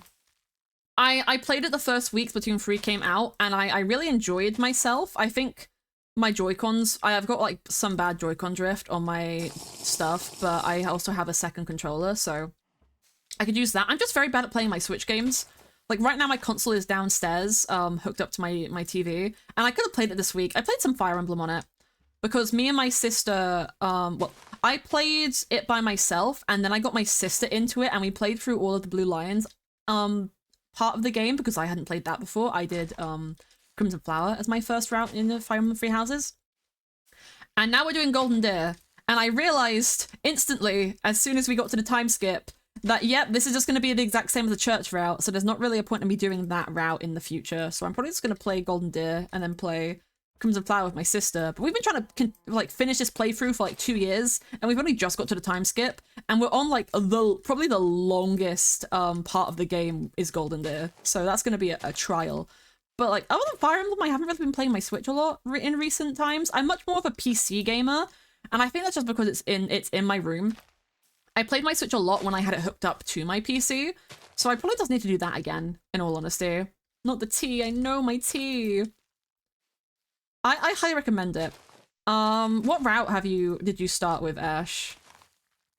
What route did you start with? And how far did you get into it? Or have you like finished a route and just haven't done all the others yet? I really like Fire Emblem Three Houses, and I'm kind of baffled that Engage is so bland in comparison. It's got a really shit story, Engage, from what I've seen of it. But apparently it was also developed alongside Three Houses at the same time, by like a different team. And it kind of got very like quietly released, so I feel like part of them knew that it wasn't going to be great. I like it though for its every character in Fire Emblem Engage is bisexual, and they've got a lot better representation of like different cultures than they've had in previous Fire Emblem games. Like before that, Three Houses probably had the best representation. But you know, they're improving, which is, you know, better late than never in my opinion. But it's a very fun game franchise and series. I want to get more into Fire Emblem, but it is also a little bit hit and miss with some things. Like Fire Emblem Fates I also own, and it's not a great game. I also soft locked myself on a level and I can't get past it and I don't know what to do. So I just haven't played any more of it. Fire Emblem, still gotta do that. Yeah, I highly recommend. I'd say Three Houses is like a great entry point, and then if you like that, probably the DS games. You could try Engage. Engage like has a lot of quality of life updates to how like fighting is formatted. I've heard that the fights in Engage are probably its best like selling point, even though the story and yeah, even though the story mainly is kind of leaves a lot to be desired. They also have Fire Emblem Warriors games, and I've heard the Fire Emblem Three Houses Warrior game is pretty good. Trying to think of other good Fire Emblem games, but I can't think of any of them other than Shadows of Versailles, which I think is a remake of the second Fire Emblem game, but has like a very nice art style and is pretty good from what I've heard. But I've only played Fates and I've only played Three Houses, and Three Houses is just peak. It is so peak. It is an amazing experience. It's also disconnected from the rest of the Fire Emblem like canon and lore. Three Houses' its own separate like universe from the rest of the Fire Emblem franchise. Like it does not have the Fire Emblem in it. It has the Crest of Flames, and I will not say what that is because of spoilers, but it's its own continuity, which can make it a little bit more accessible if you know nothing about the Fire Emblem franchise. Not that you have to play the other games in the series to understand the newer ones or any of them in comparison to them. I don't think they really do direct sequels, so I know Marth appears in a couple of them. Yeah, it's just a fun thing. I want to know more about Fire Emblem Three Houses, not Fire Emblem Three Houses. I want to know more about Fire Emblem in general. It's like with my growing interest in Zelda. I've been watching a lot of Zelda videos. And I used to watch. I got really into Wind Waker when the remakes of that came out. I remember I watched In the Littlewood Play Skyward Sword, I think, not when it came out, but a couple years after it came out, and then I've watched, like, Oleander, I want to say. I don't remember. I don't follow the account anymore. But he played, Spirit Tracks and Phantom Hourglass, which was pretty cool. They're the sequel games to Wind Waker, and they're both pretty interesting. Yeah, I just like my video games. Can you tell? Can you tell I like video games? I want to learn to code so I can make video games or like do that kind of stuff. But, you know, I can do art and I can write, so maybe one day I could get hired as a writer on something. If only I put my skills out there. Just wondering why we are mossing a mushroom island. The plan is I'm moving here. I want to live here and I don't want it to be all mycelium. That's just my personal preference. I think mycelium is a nice block, but I just kind of decided I was going to originally cover it all with proper grass, and then I went, wait, I can moss it instead, and it will save me time and effort of replacing the blocks. So that's what we're doing. And I'm just yapping whilst we do it, so it can be like a nice little backdrop, you know? Just a fun little time, and then we're going to... Probably not today. We're probably not going to build my new house today, but I do want to think about what I want to like do over here in the future, because I've already mentioned I have like plans of what buildings I want to do, but I don't really know the style of anything. And it's been a while since I built like from my head into survival Minecraft. It's a really interesting thing. For anyone who is like doesn't know, I have aphantasia, which basically means I cannot picture shit in my head. Like, you close your eyes, think of an apple, I don't see shit. It's dark, it's black, it's nothing. There's nothing. No thoughts, head empty. I can still imagine stuff. I've got a very active imagination, and I wouldn't say that I think in words or descriptions. The best way that I've always described it is like navigating your way around a really familiar space in pitch blackness. So like when you're walking around your bedroom and the lights are off because you're going to get into bed, but you know where you're going and you probably won't hit the wall, or you can like feel your way around stuff to get to where you're going. Like, you know your way, but you can't see it. That's how I describe how my brain works. But it makes doing stuff a lot more difficult. You like cheese? I also like cheese. I'm a basic white girl. But it makes being a creative kind of interesting because I can't see what I'm thinking of. And that's really hard when I'm drawing. Like, I reference a lot. Thank you so much for the follow, Proper Fortnox. Thank you, thank you, thank you. You're flattening Mushroom Island for grass and building. Very nice, very nice. But it's interesting being an artist and not being able to picture things, because I can come up with character designs perfectly well, but doing posing and like working out color palettes and like shape language and all that stuff, I've got to do that on the fly. Like, it's why I use references so heavily. And I've been making a lot of use of the Clip Studio Paint, which is the art program that I use, has a 3D model feature, which has been a godsend. It's very hard to like navigate, but you can also download some pre-made poses that other people have made from the community. So I've been using those a lot recently to like help me speed up in my like drawings and stuff. So it's very good. It's a little hack. And it's been very useful for my poor brain. That you see 3D, but I don't have the tools to use the ability. Yeah, see, here's the thing. I also have dyslexia, but I don't have that ability. And this is where it gets more interesting. I really like psychology. If I didn't do computer science in my college, I probably would have done a psychology course. I almost did. If I'd stayed at the sixth form that was attached to my secondary school, I definitely would have been doing, like, a psychology A-level, as well as, like, a computer science one, because I think we had to do 3, at those, maybe. I do not remember. You want to see colors and patterns? Yeah, that makes sense. That makes sense. I have a friend who can see, but only in black and white when they picture stuff in their head. And I think that's interesting. But what's interesting with me is I have memories of when I was a child being able to very, very vividly imagine things in my head. But that's also the reason why I can't anymore. Like, the reason I have aphantasia is because my brain traumatized itself. I would get these very, very vivid, gruesome images in my head as a kid. I think I don't want to make anyone squeamish. But let's just say within a week of each other, twice, I walked into my back garden in flip-flops and something got in my foot and I had to go to the hospital twice. And that image kind of never left my head. And now I can't picture things in my head. And I think it's because my brain traumatized itself.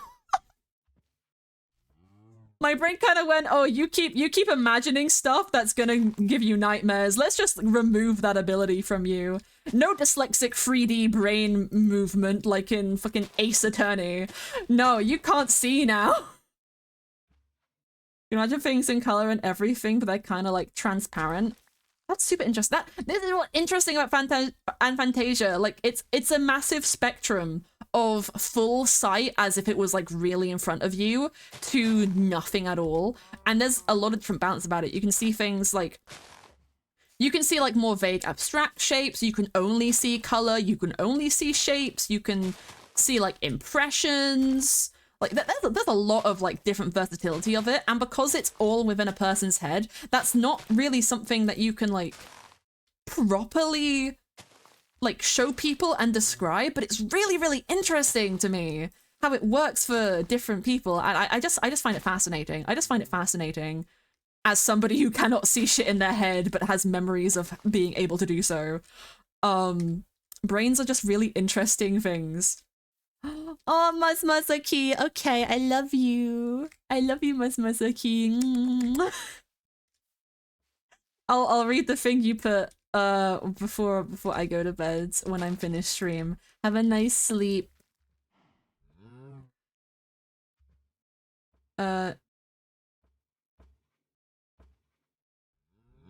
Link to the recipe. Honestly, however you want to do it, you can just write the recipe in the channel and like provide your own pictures. If you just want to link to a pre-existing recipe that exists on the internet that you want to recommend to people, like whatever you want to do.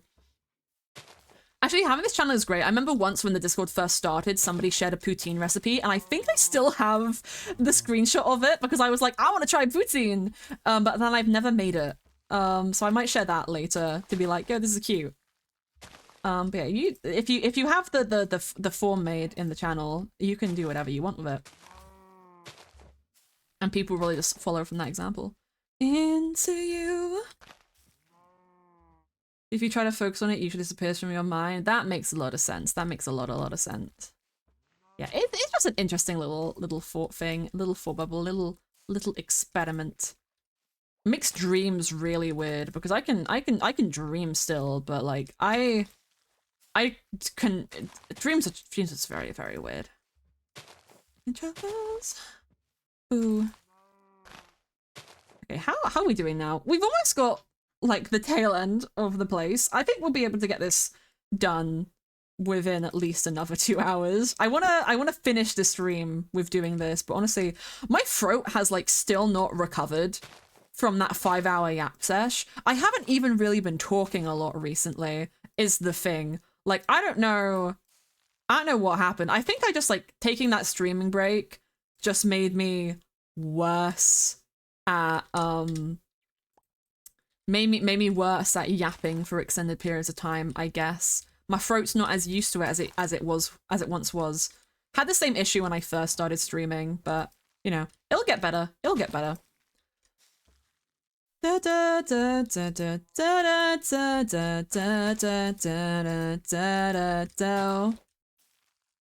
let's see. I'm probably gonna go up a little further and like, yeah, if we go down to here, I'm gonna go round and then we're gonna go up and then we're gonna fill in the space like we're doing a coloring book. And I can also make sure that I get all these silly little edges. Into you. I love Paramore. I had a massive Paramore phase when I was in secondary school. It was a vibe. It was a vibe. Oh my god, wait, did you guys watch MCC Rising? I was multitasking in Rose and Katie's chats. I am so proud of them. I think Katie's team got 4th overall, which is so impressive. And I want to say Rose has got 6th, but they might have been shot down a little bit near the end there because I don't think they performed great in Ace Race. But they both their teams did so amazing. I'm so proud of them. I'm so proud of all of them. It was so cool. It was so cool getting to watch. It's been a while since I watched MCC just in general, so I didn't know about the Gold Rush game. I was like, "Ooh, this is a new thing." It was interesting. It was very interesting. Katie's POV, yeah, Katie's POV was very, very fun. I almost cried. I almost cried at the end when she was talking about stuff. But yeah, I'm just really proud of those guys. I'm just really proud of my friends. Go, move out the way. Oh, sorry, sir. This is because there's moss there. Ah, that makes sense. Do you believe in... Wait, when was MCC? Last weekend! Last weekend was MCC Rising, which is the MCC but small creators version. So Katie Gober and Rose Thunder _ two of my friends who were on the Mithril SMP with me, both got into the event on different teams. I think Katie was the Cyan Coyotes, question mark? And Rose was green. I don't know if Rose was green or lime. If anyone remembers or wants to stalk their Twitters, please remind me. But I watched both their POVs. It was very, very fun. I'm sure the VODs are still up on their channels right now. Or will be uploaded separately later. But it was very, very good. It was very nice to see them there. I'm so proud of them. Oh, with me. Oh, bye, Jacqueline. Bye-bye. Hope you have a nice night. Live in your self-conscience. Whoa. Oh. Because of me. Yeah, Katie was Cyan. Yeah. Bit tired then because it turns out while body acting is fun, it makes me kind of tired. I feel that. Yeah, we literally I think it was just before MCCR started, we had just finished a body acting session for a cinematic on Mithril with a couple of people, Esh included. And I was exhausted because that was the day after my 5-hour Yap stream. And then I stayed up all night watching MCC, which I wasn't expecting to do, but I couldn't abandon my friends. I couldn't bring myself to do it. But yeah, you're very valid for that, Ash. I was very tired, and you also have reason to be tired. It's like, even if you're just standing around doing like nothing for a lot of it, it's still like a lot to be like, okay, I'm playing this character, I've got to follow these directions, and we don't want to have to do too many retakes, we want to get this done a bit quickly. We went very fast in that. It only took us an hour, and that was pretty good considering I had to like reinstall some mods during it. But yeah, I was very happy. I was very happy with what we got done. Haven't done any editing yet, I will admit. Oh fuck, I forgot to remind Mars about the thing. Shit. I was supposed to ask Mars for something before the end of the day, and we both forgot about it because we started doing something else, and then I went live. I will remind him after this, and hopefully he'll do it in the morning, because I think he has the day off tomorrow, so that should be good. That should be good. I love when I remind myself stuff. Add a couple apple crumble recipe to the baking channel. Wonderful! I love a nice apple crumble. I love a nice apple crumble. Ooh. Really do with like a good dessert. I just love dessert. I love blueberry muffins. Those are one of my favorite desserts. I'm not a big blueberry fan, but put them in the muffin and I will eat that shit. I will devour. It will go straight down my esophagus. I will not chew. One time I ate a cake, like, the only way I can describe it is like a horse. No hands, just my mouth on the plate, just biting into a muffin. It was very funny. I think I was like 11 and I just thought it would be goofy, and then I did it and my grandma judged me and I was like, hehe, I'm just a silly guy. I'm eating like a horse. Oh. That's one thing I can imagine, like, being animated, just someone's face slamming down. That's probably been in a cartoon at some point. I can imagine it. I can perceive it. I can perceive it in my brain that I cannot picture things in. I understand what I'm putting down. Reminded me of a funny story your mother told you about your dog. Please share with the class, Ash. Share with the class. Like a hootie eating it? Oh my god. No, I didn't realize, but the hootie voice is just Alex Hirsch trying to do a Mickey Mouse impression. I think that's really funny. I think that's one of my favorite things about the Owl House now. I think that's one of my favorite things. I love the Owl House. I love the Owl House.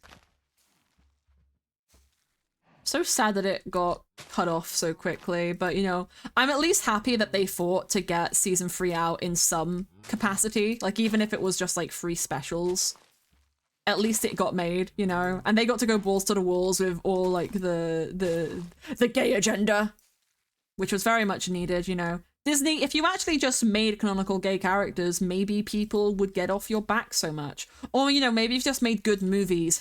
Looks at Wish. I haven't watched Wish, but it on principle makes me mad because of the shit music. Sister went to pick blueberries and they took your dog with them. He liked it so much he took his face into the bucket and they had blueberries in and began eating them. Oh no. Can dogs have blueberries? I hope they can have blueberries. I'd assume, I mean, I'd hope so. I figured out today they can have sesame seeds because I gave my sister's dog a part of my sesame seed bagel because I thought I'd be nice.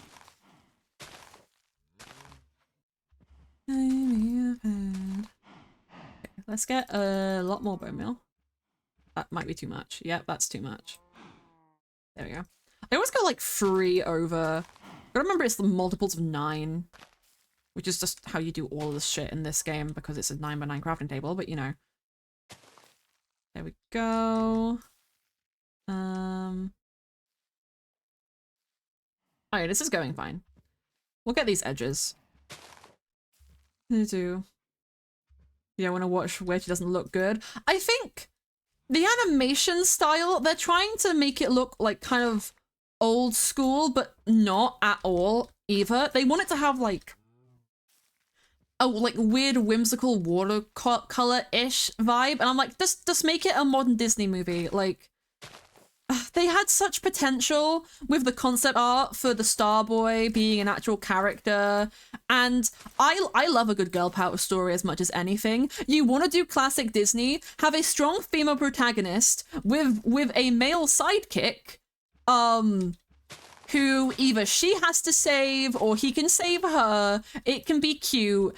She doesn't like being a strong female character doesn't stop you from getting damseled, okay? You can still be a strong female character and get damseled temporarily. You just gotta keep her the protagonist of her own fucking story. Thank you, Speedy. Had to explain to a non-UK person what a bonfire night was. I don't think so, but I also don't think I've ever talked about bonfire nights with a non-British person. Non-British people in chat, do you know what a bonfire night is?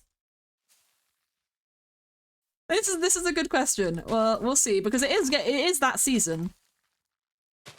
It is that season now. That's quite interesting. Give bunnies a rabbit ice cream. Your uncle found out the hallway. Oh. Oh no. I had a dream the other day that I had a like little grey tiny bunny and it loved me and it cuddled me, and then I went to lunch with my sister with it and somehow my sister killed it and I was really sad, and then I met like Aunt Frost and I was still really sad, but Aunt Frost was just there and I was really confused.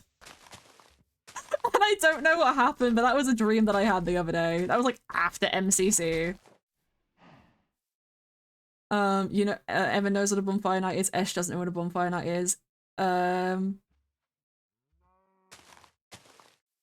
I don't think Evan, I don't actually remember if Evan is, I think Evan's American, but I'm very forgetful. But a bonfire night, I believe, so it is this kind of like a night during September where the Brits will have kind of like a party, usually like, I wouldn't quite put it like a festival. We used to have a school fete bonfire night. But they'll do them in like different towns and like community areas where they'll just light a bonfire and usually have a fireworks display, and you know, it'll be a thing, and it's for Guy Fawkes, which was, I believe, a attempted terrorist attack. that we now celebrate every year because it failed.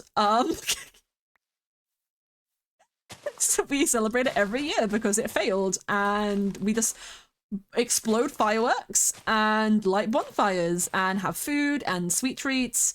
My school would have a big bonfire night and also a bunch of like stalls with knickknacks. Like I used to get those sticker books from there, and they'd also have like some more like niche stuff, like little jewelry stands, like homemade jewelry or like little knitted things. I went to a bonfire night with my dad and his like ex-girlfriend a couple of years ago that we got hot dogs at and just like stood by a fence as we watched like the organizers put up on the bonfire and then light the fireworks. And it was just kind of a night. But yeah, that's what it is. And yes, it is a really dark reason. I tried to blow up Parliament, and now bonfires and fireworks for some reason. Not entirely sure how we got here. Yep, I mean, the thing you gotta know about the UK is we really like a celebration. We really like a party, and we will take any excuse to have a party. My dad is a firm believer that like whenever it comes to like Olympics or like Eurovision or any of those things, that UK do it best because they like spectacle and we have a budget. I don't know how much I agree with that. I've only watched like 2 Eurovisions in my whole life, and my memories of the 2012 Olympics are rather vague at best. But, you know, it's got a little bit of a point. We spend too much money on parties and we should be spending more on probably other more important things, but it's okay. But yeah, Guy Fawkes is like a weird... It's like... It's an autumn festival. It's not Halloween, because it happens in September. Not everybody, like, it's not like a thing people really celebrate. It's more like an excuse for people to do firework displays earlier and earlier in the year. So like people do fireworks for New Year's, they'll do fireworks for Halloween, not so much for Christmas, and then they'll do it for New Year's. And it's something done in camps or in people's backyards who try not to make it on a house. No, yeah. No, the festivals will usually be in like big massive fields, like away from a bunch of stuff. They used to do one at my school, but that school had a massive field like that attached to the playground, so they could kind of get away with cordoning like half of it off and like doing stuff. Yeah, I remember having fun on bonfire nights. They were always pretty cool. I think my school also would mix bonfire night and like the Halloween into one kind of school event, so then they could just do one big festival and make money. But that was something. I didn't really go to any apart from that one with my dad. Maybe 2 years ago now. But that was enjoyable. That was something to do, you know. Yeah. Don't you mean November? Is it November? Maybe. I got my dates wrong. Honestly, I don't know what date Guy Fawkes is. I just heard someone mention it, and I assumed September, but I'm probably wrong. I'm very bad at my dates. I just kind of let things occur, and then I'm like, oh, this is happening right now? Good to know. Good to know. I only remember Halloween because it's the end of the month, and I only remember Christmas because it's Christmas. I don't even remember my dad's birthday. I remember my sister's birthday. That's just because it's, like, around December. So... that's just a me thing. Don't mind me. You never wanted to stay. I put my faith in you, so much faith into you. Just threw it away. Okay, there we go. I think that's all of this section done. That looks good. Look, we're making progress! Oh, slowly but surely. Happens 5 days after Halloween. Okay, that makes a lot more sense for them to put them together then. Found a tree and we burnt that. That was a good day. That sounds like a really chaotic thing for a youth group to do, but you know what? I stand by it. I stand with you. Arson is fun sometimes. Arson is fun sometimes. Oh, well, I do need to sleep, so I guess this is good. I didn't mean to place that bed, but I've done it now. So we're rolling with it. Why does everybody message me when I'm not, like... Why does everyone message me when I am live streaming? This is just the streamer curse. Whenever you're doing something, people are gonna call you up, be like, hey, bestie, and I'm like, no, I'm busy! Watch my Twitch stream! I don't say that to people. I just continue to Twitch stream and ignore them. Because I'm antisocial. Let's see, if I do 7... Perfect. Okay, 7 is the magic number to get a stack of bone meal. So we'll keep that in mind. We'll keep that in our back pocket. A surprise tool that will help us later. And about it. With your 2 hands about it now. Ba-da-ba-da-ba-ba. It's so crazy to me that it's almost the end of the year already. Like... I'm gonna freak out about it. I'm gonna freak out because I turn 22 next year and I was already freaking out when I turned 20 and now I'm gonna be 22 and it's still like 8 months away. But I need a job, man. I need to pass my driving test and I need a job. I am a regret. I am a regret to society. That is what I am. I'm not even a disappointment. I'm just a regret. Just threw it away. Been too fast for me. It's been too fast for me too. I feel like I was so depressed at the start of this year. Not on the real note, I was so depressed at the start of this year that months and months just passed me by. Like I got so thrown off when wait, let me actually check what my months are. August went way too quickly, and that was last month. But I didn't even realize like June and July. I didn't perceive June and July happening. They both just kind of happened, and I was like, what the fuck? What the fuck? Oh, this is another song by The Cab. Wow. This is quite good, actually. I do not listen to The Cab enough, apparently. I only know Danger of a Shotgun. Wow. Wow. This is why you should always listen to artists who you only know one song from. This is how Waterparks became my favorite band, is I heard one of their songs and then listened to the rest of the album, because I decided that was a thing I was going to do instead of just liking a song and never touching it again. I should do that again with a lot of the new artists that I follow, because I like a lot of them and I just don't know a lot of their stuff. Every time your town makes a bonfire on the football pitch and people put their couches and other things you could put in a bonfire, firefighters have come 2 to 3 times a night because they make a new one. Oh my god. Again, I was so by yourself. Oh my god. Chat is on something. Chat be doing stuff. I knew, so the secondary school that I went to was like a very posh one, and it was, it had a secondary school and it also had a like junior school in it. They were connected, but different buildings just on the same site. And there was a girl who I knew who, I joined the school in the secondary, and there was a girl who I knew who had gone up from the junior to the secondary. Which is like our equivalent of like middle school and high school, I guess. I don't know the acquaintance there really. But part of the uniform for juniors was you had to wear a beret, and you didn't in the secondary school. So she burned her old school uniform. She burned it, she lit it on fire in her backyard. And she burnt it because she hated it that much. And I was just like, that is the wildest shit anyone had told little 11-year-old Jay. I would later hear some much wilder shit. I've not done a lot of wild shit myself, though. Personally, I'm quite mild-mannered. I will talk the talk. I will say some random shit on the internet, but I don't think I've done too much in my life. So I definitely have a couple weird stories, but they all kind of escape me right now. So that's unfortunate. In short, you became Twitter mutuals of several streamers I watched this year, including 5 Mithril members. Okay.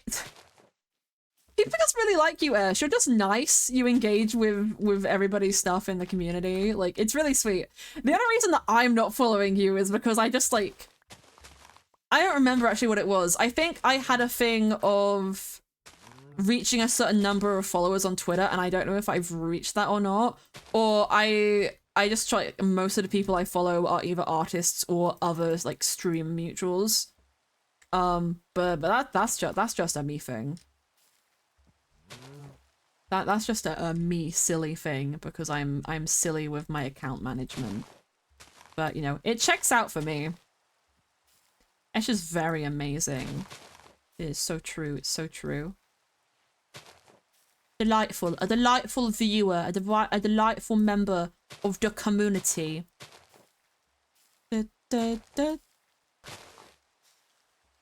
Summer camp this past summer, it was certified for maintenance. Oh, okay, cool, cool. Do.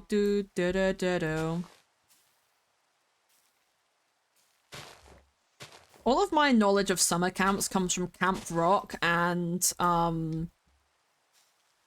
that one movie with the Parent Trap. That's the bitch where the twins do stuff. What's crazy is they had one actress playing both of those twins. Like, it was one person playing 2 characters, which was really impressive for the time the movie was made. I'm pretty sure that actress then went on to have twins of her own. And that's just some, like, wild serendipity at that point. That's just a weird coincidence. It's very funny. Oh, there's so many mushrooms. Oh no. Okay, this isn't that bad.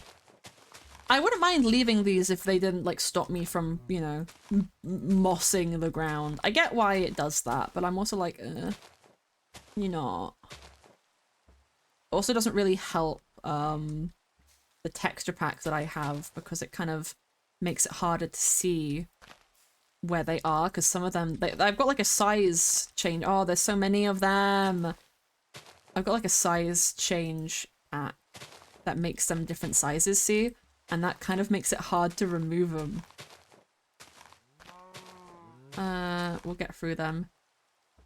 Play Liv and Maddie in the new Disney show? No, that was a completely different person. Liv and Maddie is like a very, very recent thing. Liv and Maddie was played by Dove Cameron in the Parent Trap movie. That was back in the 90s. I don't remember the actress's name, but it definitely wasn't Dove Cameron. I don't even know if she was born yet. Or if she was born, she would have been like...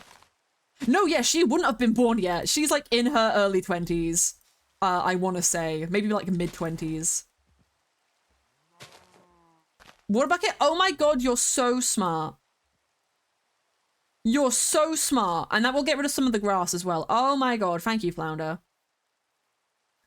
Yeah, Liv and Maddie is another TV show that has, like, twins in it, and they're played by the same person. That seems to just be a thing. I think it's easier to cast a singular person to play 2 characters than it is to cast 2, like, to actually find 2 twins to play characters. I wonder if there's any, like, twins who have played actual twins in media. That would be really interesting to see, because I don't know if there has been. There's probably definitely been like a twin who's a famous person, but maybe their other half just isn't, you know, an actor. That's interesting to think about. Parent Trap is so good. Of old movies, recommend Parent Trap. It's a great movie. Do you know what I was thinking about recently? Because it is getting close to spooky season. My favorite Halloween movie, Practical Magic. It's a great movie. Little warning if you're I was gonna say if you're squeamish, because I think it's a little bit rough, but it's a cute, like, witch movie about these characters who are witches. And their ancestor cursed their bloodline so that, like, whenever they fell in love, the person they loved would die, to protect themselves because they'd been burned before. But then, you know, it started off as a way to protect themselves, and then it became bad because, you know, all of their husbands keep dying. And it's about two sisters who I think are also twins, actually. Unidentical, if they are twins. They might not be twins. Now that I think about it, no, I don't think they are twins. But they're sisters, and it's very cute. It's very cute.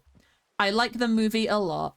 I found the soundtrack, and I've got a couple of its songs on my Halloween playlist this year. So highly recommend Practical Magic if you want something to watch. It's romance, it's spooky, it's got demonic possession, and abusive boyfriends, and family bonding. It's great. Ron's brothers are twins. Oh yeah, I forgot about that. I forgot about Harry Potter, which is probably a good thing. All things considered. You like this, fair? Same voice actor as Boo from Monsters, Inc. also played toddler Riley from Inside Out. Ah, that's interesting. I did not know that. Never say hey or remember my name, and it's probably because... Did you guys know that the same voice actor who plays Luce from... Where the fuck is my bed? Sorry. Where did I put my bed? Oh, I threw it out, didn't I? Oh no. Oh no. Okay. Not you. Oh no. Oh no, there's too many red and white. There it is! That was easier than I thought it would be. Okay, we're good. Oh. We're good. Okay, that went a lot faster than I thought it would.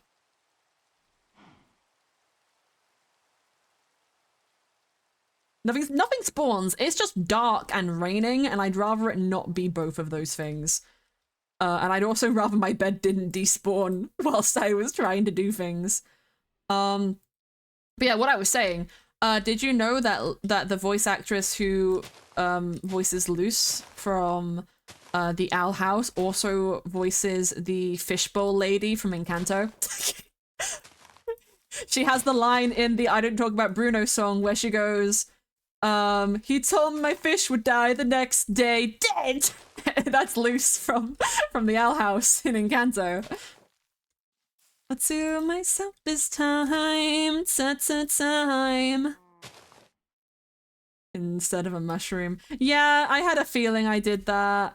I just didn't realize, and I'm glad that I realized. How dare you not tell me, chat? How dare you?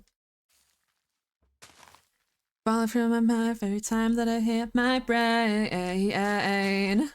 So we made a picture made for frames. We live in chemistry away from all the wasted time it takes. Then what? Drop your guy and took me on. It's everything I wanted, but then what? You get tired of my time. My mood's dictated by conversations, and if you don't text, I get too frustrated. Want you or to myself this time. Time. Affected, looks good on me. I'm trying desperately. Myself this time. Time.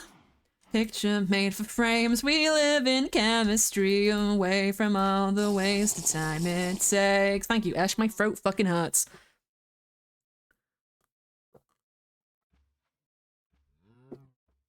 I'm really sad about my tea. I would make another one, but I also can't be bothered. I had another one of the chamomile teas that I think I made last stream, and I quite like them. They don't really help me sleep.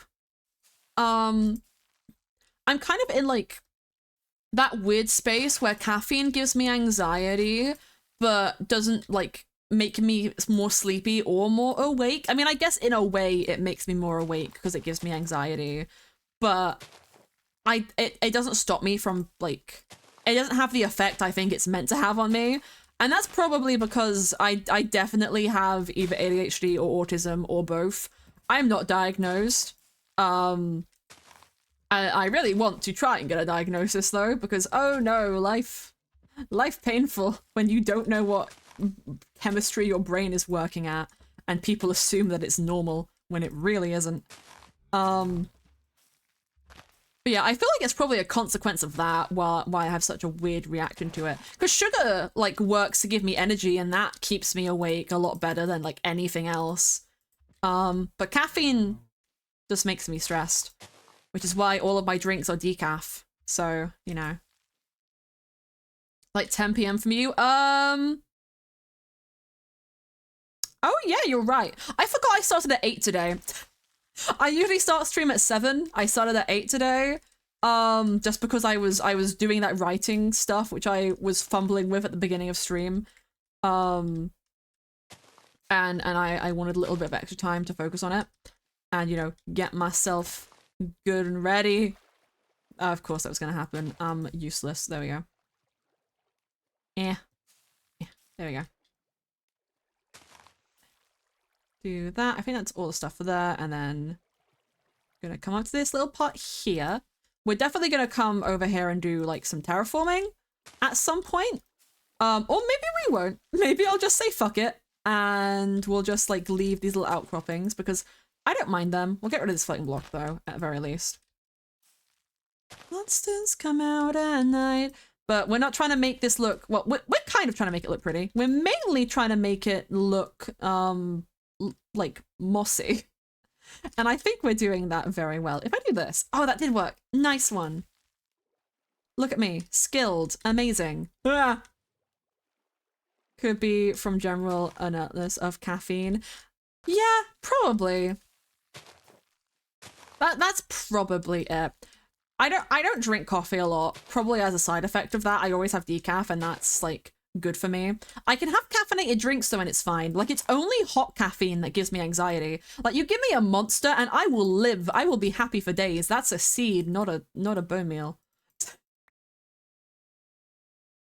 And I want to hide. But yeah, again, this just goes back to my thing earlier of brains are interesting and how they work is weird. People should do more studies on those than they have been. Actually, I think people are doing a, mental health study, like a recent one now, which is probably way over needed. But hopefully, you know, some good data is garnered from that. I don't keep up with news and stuff a lot. I just get my stuff from TikTok, which definitely isn't an accurate news outlet. But I follow that gay news account, which like recently in gay news, and then it gives you all the stuff that you could ever want to know, and it's like it's either really depressing or really like surprisingly happy. So that's something. I found a video of like this guy, I think he's an army cadet, and he has like a series where he just jumps out of a window every day. And he was like, there was a guy next to him and the window was open and he just runs past him, jumps out, the guy follows after him, and then he comes back inside, locks the window, and the guy is stuck on the roof. And I'm like, why? Why are you jumping out of windows? I nearly sent it to my dad because he was a squatty. And I thought he'd find it funny, but I might just show it to him when he's home. He gets home later tomorrow, so that'll be fun. I'm going to bug him and be like, Father, we have no food in the house. We should get a takeaway because I want a korokoro because it's my favorite takeaway place. If you guys haven't had a korokoro before, it's like Japanese food, kinda.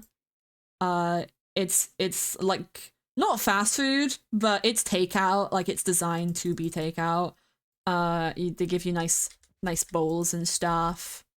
Well, not nice bowls, but you know, I get udon soup every time.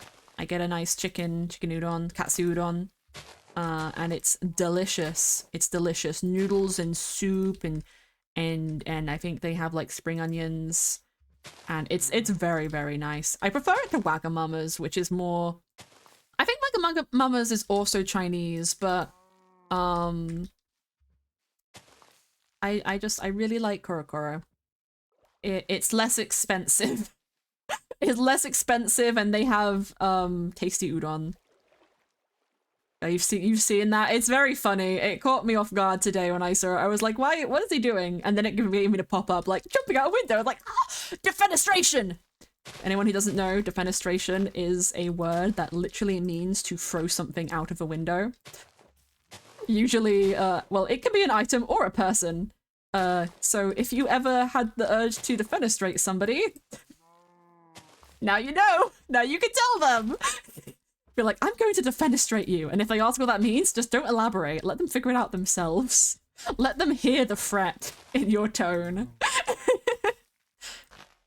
And a love like that. Do we all?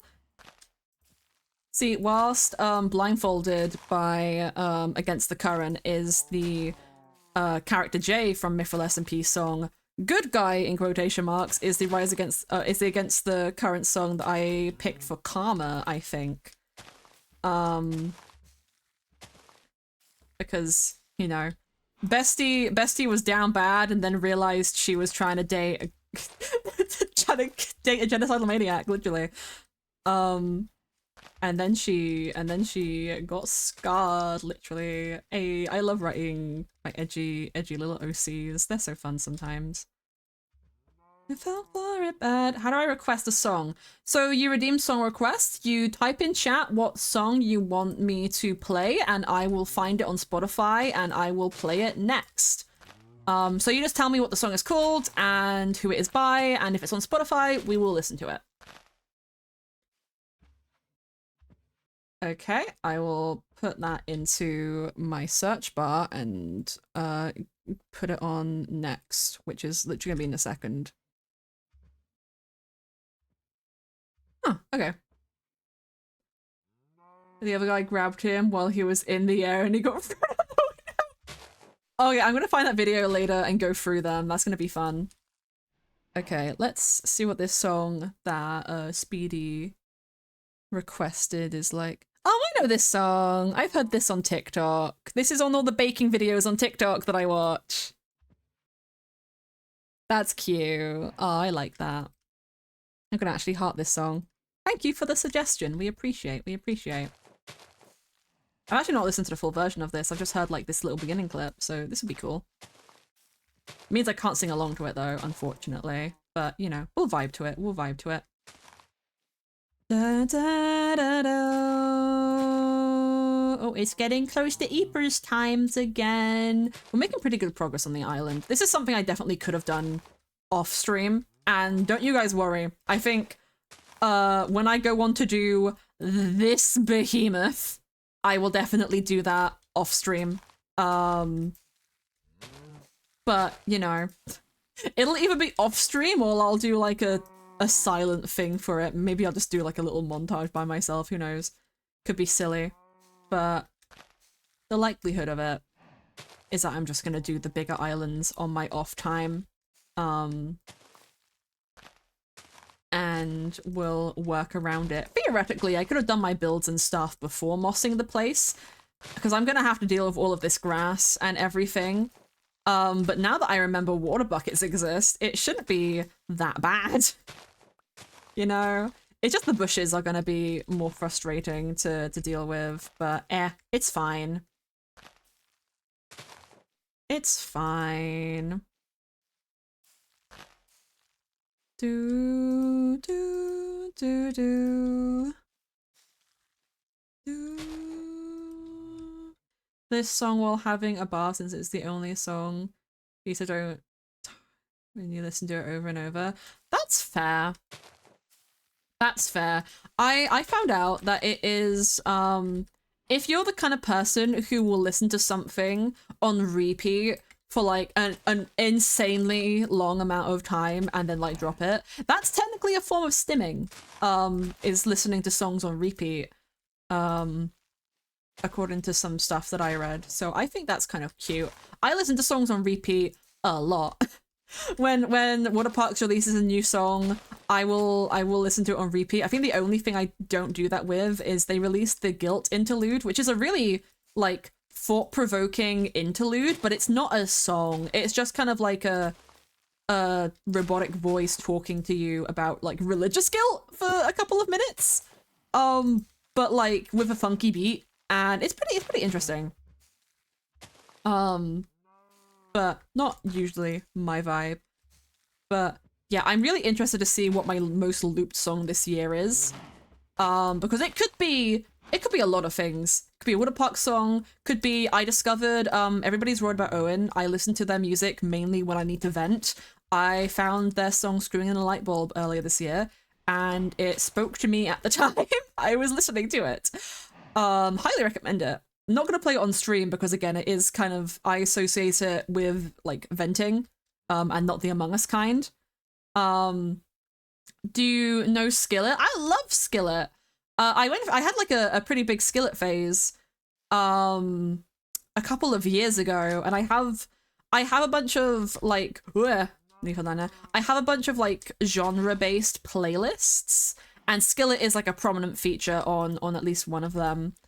Can't remember what my favorite Skillet song is off the top of my head. I probably have to listen to them or see the name because it has been a hot minute since I sat down and listened to them. Also, this song is playing again, and I'm gonna move it back to what we were last listening to. Actually, let me tab out for a sec. Oh, habitual again. That's cute. Actually, let's put this onto. Oh, but let me do Smart Shuffle on Daily Mix. That's weird.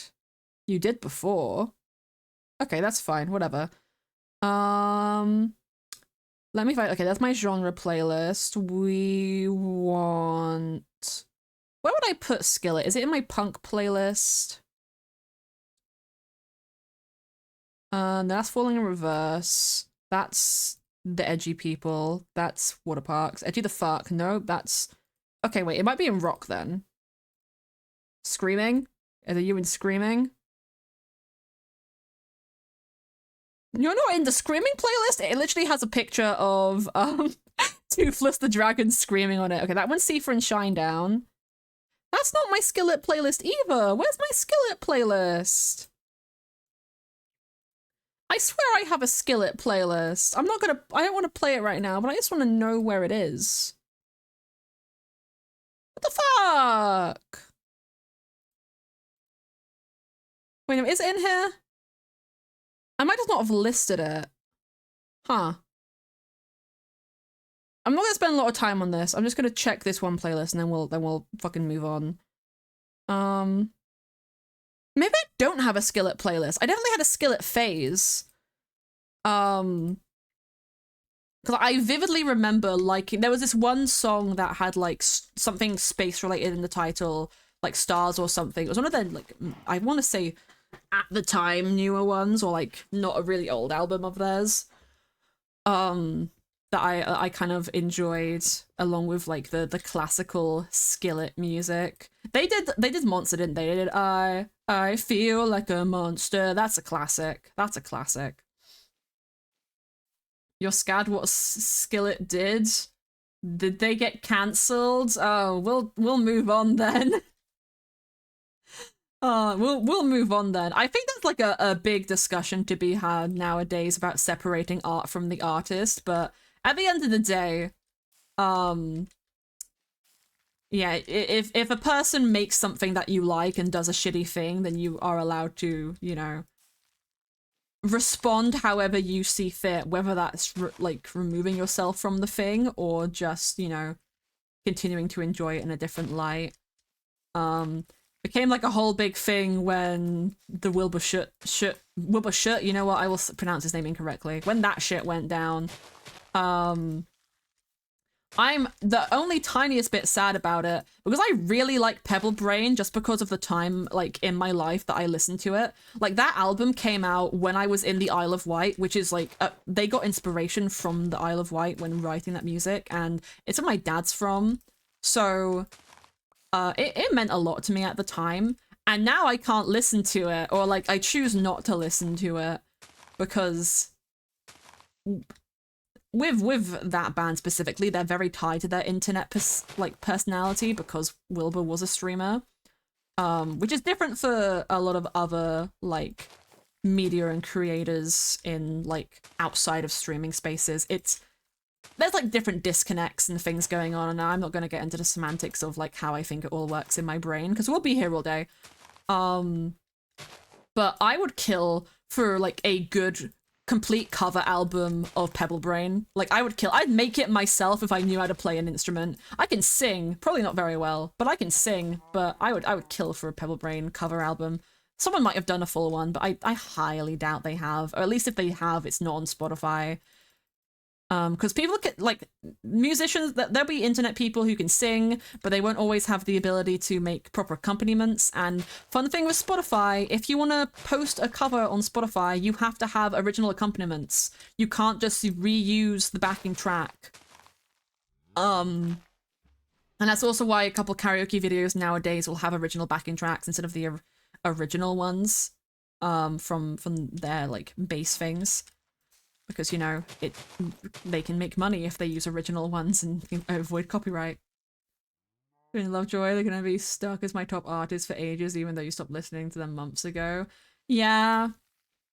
I think, like, one of my Spotify raps, they were pretty high. I got really into their version of The Perfect Pair, but thankfully, that was a Spotify single, so they weren't the only band who had done a version of that song. I think theirs was probably still be my favorite, but there's plenty of other options, and I'm sure I could find one that I like even more than theirs. Thankfully, Arctic Monkeys scratches the same itch because they kind of wanted to imitate their style a lot. And Arctic Monkeys, like, no one can go wrong with Arctic Monkeys. It's just, they're so good. And I adore it. I adore it. Fine, they came out with a new song this summer, I think. Oh, I'll have to look into that then. I'll have to look into that then. You know what? The Skillet thing might have been on my old, because before I had this Spotify account, I shared one with my sister, and I had one really long playlist that was like 600 songs long. No, it was like 60 hours, 300 songs, something like that. My Skillet era might have been when I had that playlist back in the day, or when I was listening to music on YouTube, which means all evidence of it has probably been erased with time, unfortunately. But we'll see. Oh, this is a water park song, or more a Flem song, but featuring water parks. I have not heard this before. Wow. Yeah, I love when. Thanks, Spotify, for showing me a new song I hadn't heard before. I appreciate you, Spotify. I don't appreciate you raising your prices without notifying me, but I probably missed the email, so that's my bad. Oh, so Day hasn't heard. I know. It's always ones that water parks feature on. Yeah, there's Austin. Because this isn't, like, water parks. This isn't on their albums. It's just them featuring on a song. I think this might be the... Is this the person who featured on one of their songs as well? Or is this like a backwards collab? Oh, wow. I like it. I like it. I always like a water park song. I'm happy. I'm gonna loop this tomorrow. I'm gonna loop this all day tomorrow. Leader. Being how I do it. La, la, la. Cute! Oh my god.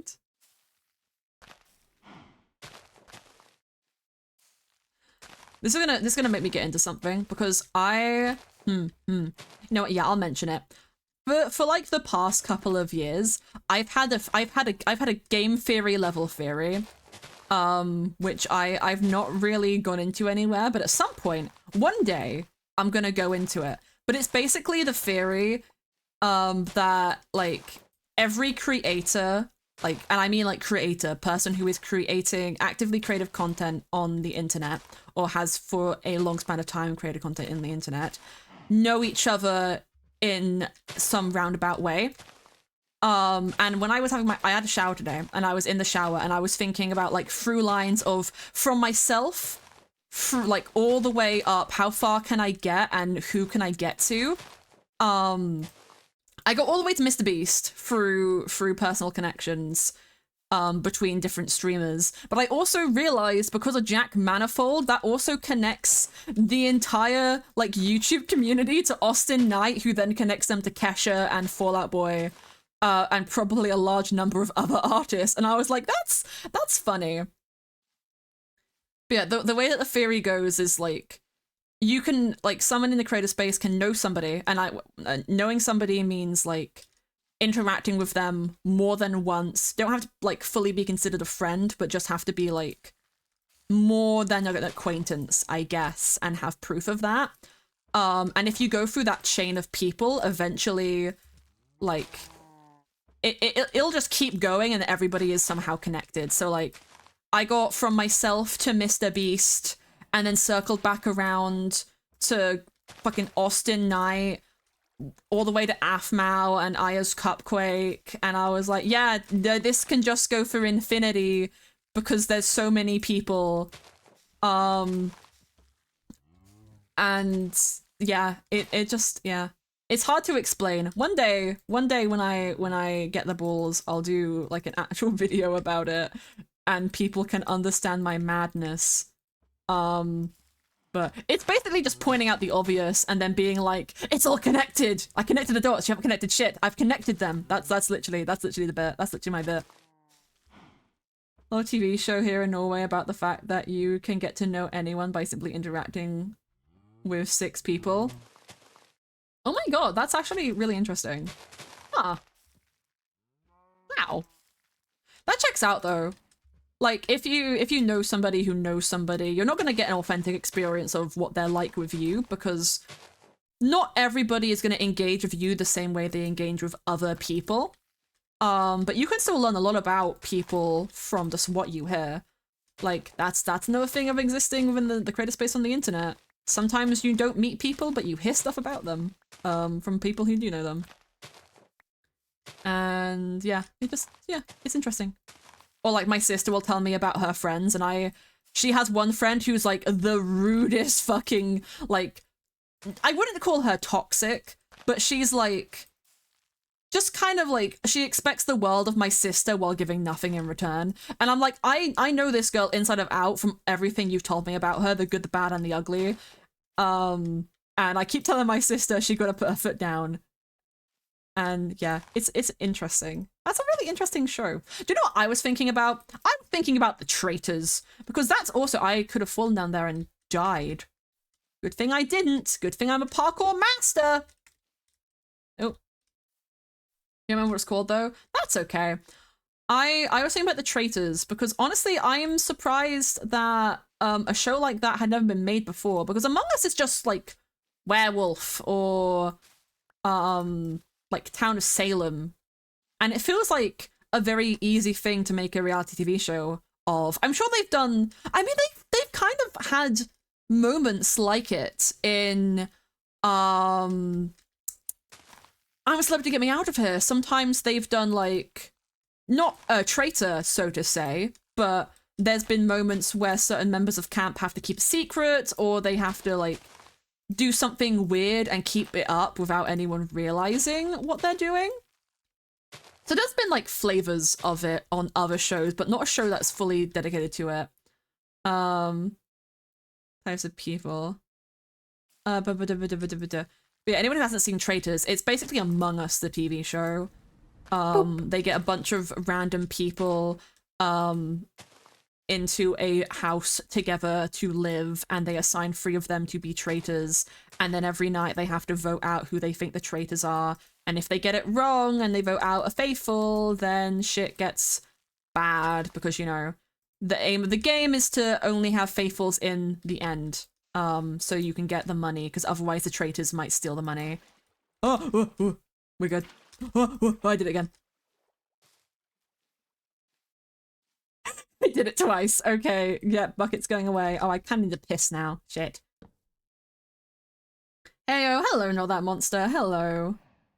Zev. You know, we've been here for 2.5 hours. I'm gonna go piss, girl. I will be right back. I'm not even gonna go BOB screen. I am a speedy pisser. Blech, if I can get my cable from not being around me. One sec.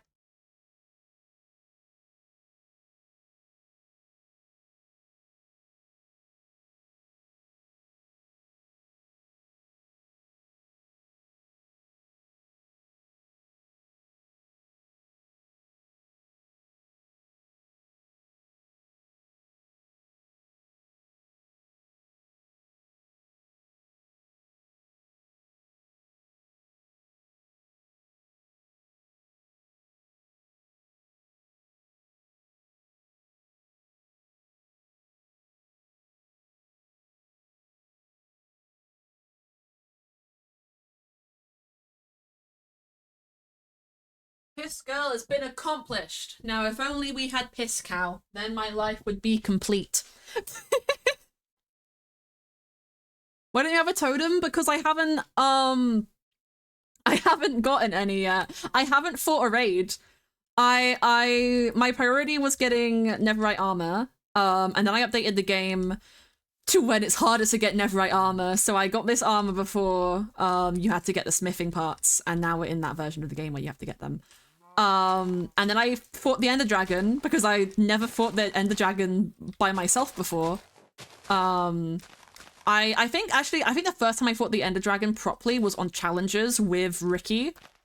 The lovely Ricky Rufus. Which was a delightful event, a delightful excursion on our part. He had to get an achievement where he fought the Ender Dragon whilst wearing an Ender Dragon head, which made the Enderman aggressive against him, whilst also not touching the ground, so he had to be flying the whole time. And I was there as support because he could only shoot the dragon, and I was actually hitting it with a sword. So that was fun. You're in 1.20. I'm in 1.20.4 solely because the mods that I use on this world aren't updated. I don't use any mods. Oh, this is going to affect the stone. That's fine.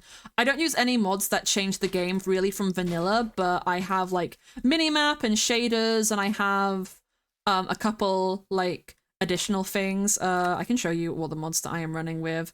3D skin layers, advancement information, apple skin, axolotl bucket, recipe book, better statistics, better FPS, boat, bookshelf, cat jam, safety resource, just all of these things, continuity, fabric tailor. Just glance through these quickly. J, logical zoom, raised, replay, all this stuff. They all just like little quality of life fixes and things that I like, but I need all of them to update before I can update the client. I could update it beforehand, and I'm sure everything would be fine, but I chose to rather wait. There's nothing like, I know there's trial chambers in the new update, but there's nothing that really inspires me. Like, I will definitely do a trial chamber once I update, but I haven't even got totems yet. So I'm probably like, once we have a base established and I feel a little bit more comfortable, we're probably going to try and find a woodland mansion or like a pillager outpost or some stuff. I think I might have found pillager outposts before. I don't recall though. Check my mini map. There's a pillager outpost somewhere, yeah, there, because there's a village here. Cat village is there, pillager outpost is there, which I think I've looked at on stream a while ago. Oh, 1.20.1 broke raid farms. Ooh, like broke them, or are there just like new ones? I hope someone finds a way to make a new raid farm, because those would be really useful. Those are like some of the most useful farms to have in hardcore Minecraft, because totems. Ooh, I'll have to look into that. Thank you for that knowledge, because I would have just jumped in not knowing shit. We had a raid farm that Ricky made on challenges, which I used, and I was terrified of it. There was one person who actually died using a raid farm because it was built badly. It wasn't Ricky's, it was someone else's, and it was so sad. I think it might have been oh, I forgot their name. Oh, never mind, I forgot their name. Less automated since you have to drink a potion. That's not terrible. So long as like I can still use it. So long as I can still get totems from it, I don't think I will have an issue. You know, I like this playlist, but I'm also wanting more variety right now. And for some reason it's not giving me Smart Shuffle. Not Smart Shuffle. What's it called? It's not giving me... No, yeah, it is called Smart Shuffle. I don't know why it's not giving me Smart Shuffle on this playlist in particular, but I'll like this playlist because it has some good beats on it. And then, you guys want to hear my Halloween playlist early? It's kind of just autumny vibes. Okay, this one lets me do Smart Shuffle. Yeah, we'll start with the Adventure Time song. I actually don't know the words to this song, so we're just gonna vibe with it. Bad Omen is renamed and a potion. Huh.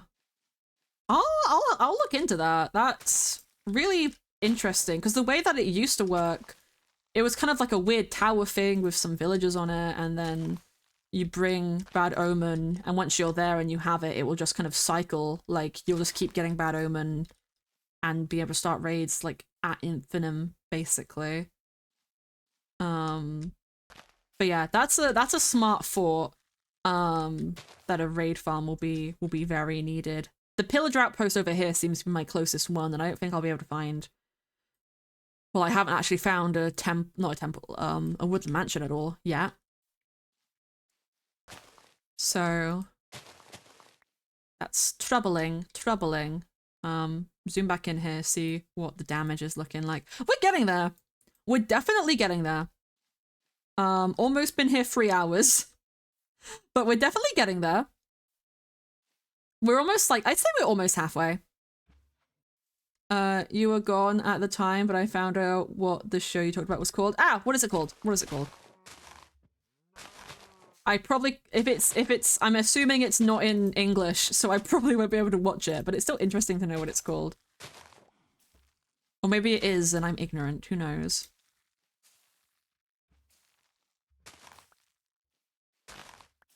Actually, I don't know how to sing a lot of the songs on this playlist, so I'm just gonna vibe to them when they show up. It's good. I'm gonna learn how to sing all of them, though, as I listen to this over Halloween time. Because yippee.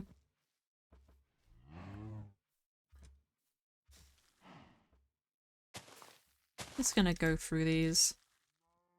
Well, if you translate it to English, it's called Around the World in 6 Steps, but it's entirely Norwegian. Yeah. I mean, if I could find a place to watch it and it has a sub, then that could be a fun thing, but it's still just interesting that it exists. I don't know if I've mentioned it on stream before, but since I mentioned the trailers earlier, you want to, if you want to watch something and hate it, watch, I think it's the 2nd season of the Australian Traitors. The American and British Traitors are both basically the exact same. They use the same, like, building and have a lot of the same trials. I've not actually watched the Traitors myself, but my dad's watched it and I've sat in on a couple episodes, so I haven't seen the full scope. But I think it's usually like a 12-episode affair. But the 2nd season of the Australian one is like 9 episodes. The final has 3 traitors in it. One of them is an actual psychopath, I'm pretty sure. And it's down to him, it's down to the 3 traitors and 1 faithful, who is a licensed therapist who, like, starts the show being like, I'm so good at reading people, no one's gonna be able to get past me, I'll suss out these traitors perfectly. And she spends the entire show following everyone else's lead, being completely trusting of the guy who is literally a psychopath. And at the end of the show, when no one wins because they had 3 traitors at the end and they all steal the money. I'm spoiling it because I'm angry about the show, I'm sorry. He gaslights the other traitors into being like, oh, how fucking dare you, when he tried to convince both of them not to steal and he was planning to steal from the get-go. Like, he's such a dickhead, and I've never been more angry. I think it's because he's a real person that I'm so angry about it. I think because he's an actual real human being that makes me so upset. But yeah. Traitors is a weird show, and the Australian season 2 is... I can't even say it's the worst television I've ever seen, it's just has the worst human being I've ever witnessed on it. But then again, I just really hate narcissists. So... I don't know. My dad found them mildly entertaining, but he also found that season frustrating, so that's interesting. I also realized that like Among Us is well, actually, Among Us is basically just like Gary's Mod Murder, but Gary's Mod Murder is like a very silly, goofy game. And they've kind of like recapsulated that energy in Lockdown Protocol, which I haven't played. But I've been seeing a lot of clips of it on TikTok of some streamers playing it. Some of my friends have been playing it, and it seems really fun. It's just got the Gary's Mod Murder energy. I used to watch Gary's Mod videos as a kid.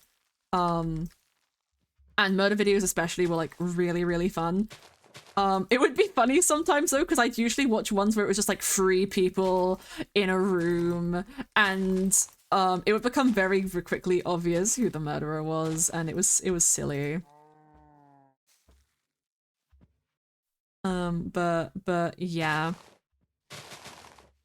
Honestly, I think Among Us is cool. I think there's a lot of better like versions of the concept now. I really like Goose Goose Duck, which is like a free game on Steam. They make all of their money through like in-game purchases of items. I think Among Us used to be free maybe, but it definitely isn't anymore. Definitely isn't anymore. And then Lockdown Protocol is pretty on the expensive side, but I mean, it might not be that expensive, but it is like a fully like 3D game. But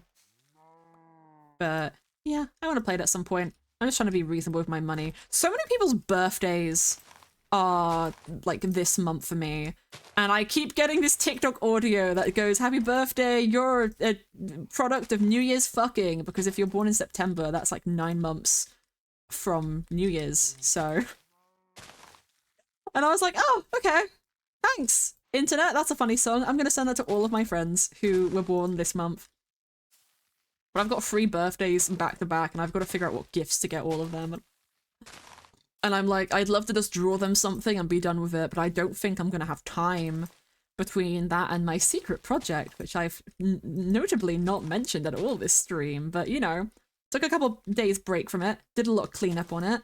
Cleanup's all done as of now, and I've just got to do the final stretch. Yeah, that's about all I will tell you. But you know, it's going good. I'm having fun with it. They played it with you in game night. Yeah, Goose Goose Duck is better than Among Us in your opinion. I agree.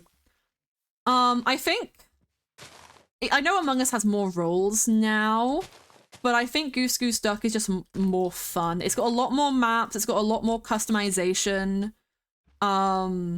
It's a lot more accessible because, you know, it's a free game and they make most of their money through people buying the cosmetic outfits because they'll do limited time runs of cosmetics. The only cosmetic I have is a Figaro shirt, which it's a little pink shirt which has Mifzan's dog Figaro on it. Who is a YouTuber who does a lot of Goose Goose Duck videos and knows the maker of the Goose Goose Duck game, whose online alias is 4, and I'm like, yo, the God of Thunder is here making a silly little goose game, let's go!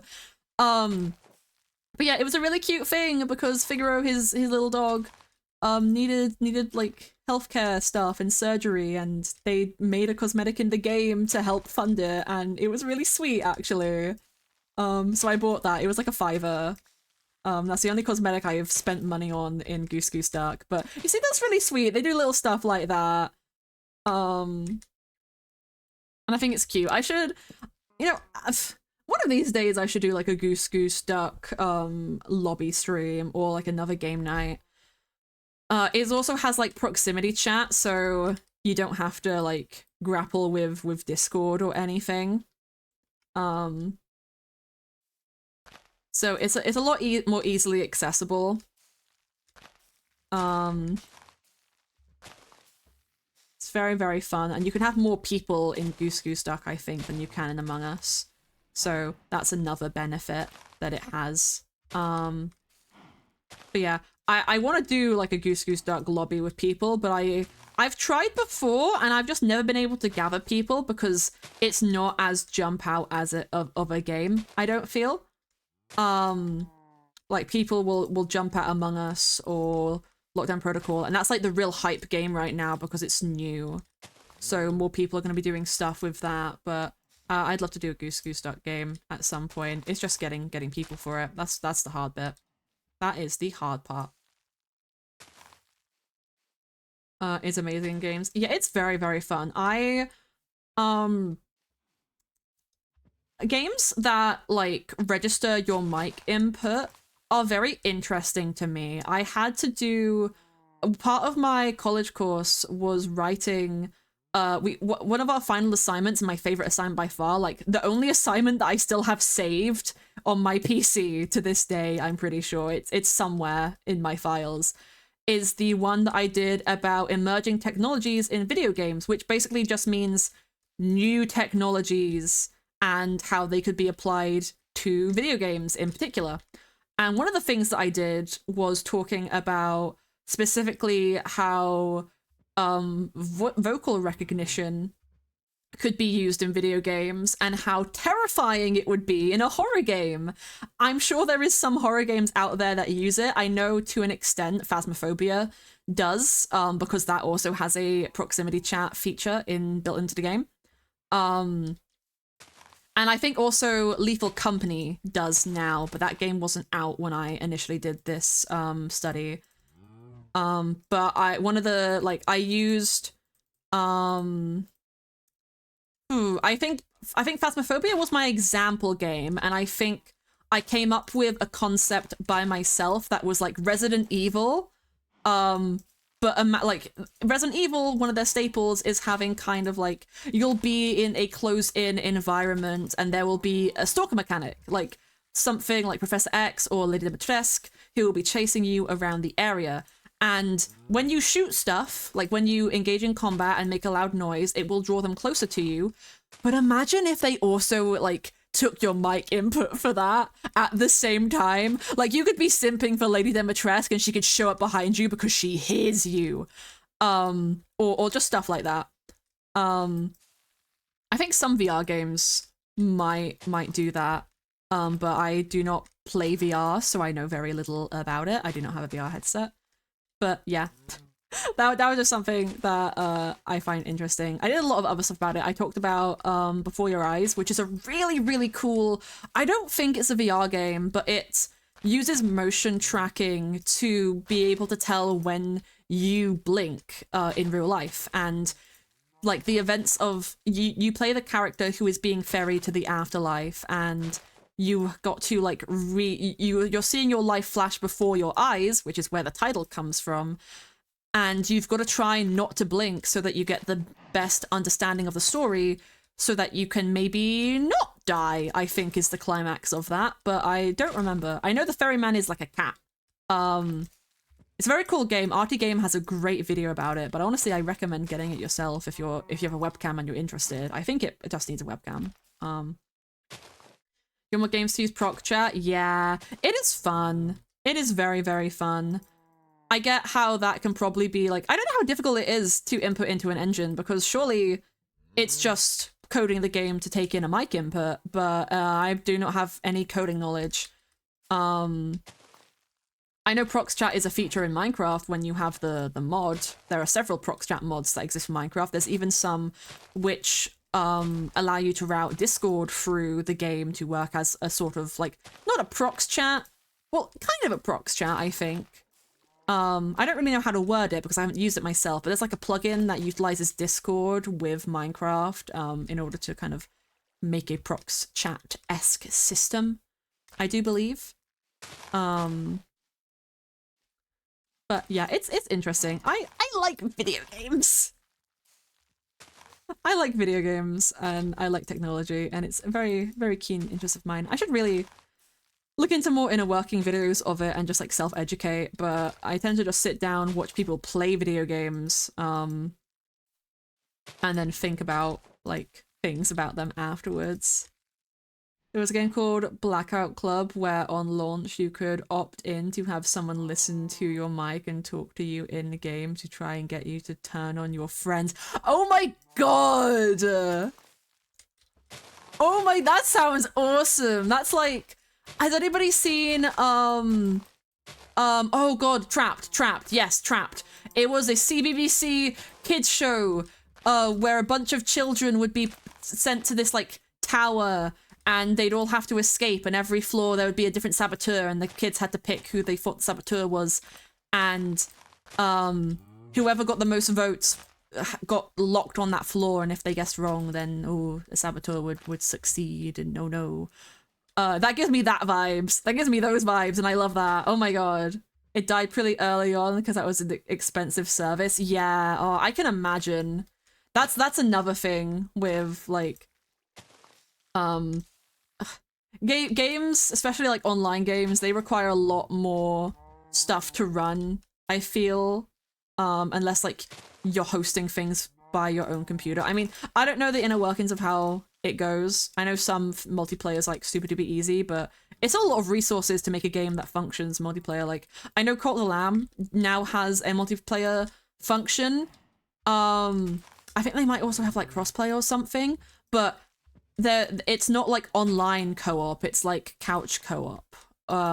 Or like same, like you have to be in the same building, technically. There's probably workarounds to make it work otherwise, but they were like, oh, the way the game is coded, we literally cannot like extend it further than that because we'd have to restructure the entire game. And I'm like, I get that. Wow. It's interesting. It's just very interesting to me. Yeah, bye Ash, yeah. It's getting late, but I am determined. We can definitely finish this island. Yeah, there's not even that much left to go. Yeah, we'll probably go for like another hour because I think it will just take another hour for me to finish this island. But yeah, you get some rest, Ash. I hope you enjoyed the stream. I hope to see you again later. Fuck shit up. Come on, let's go out. Oh.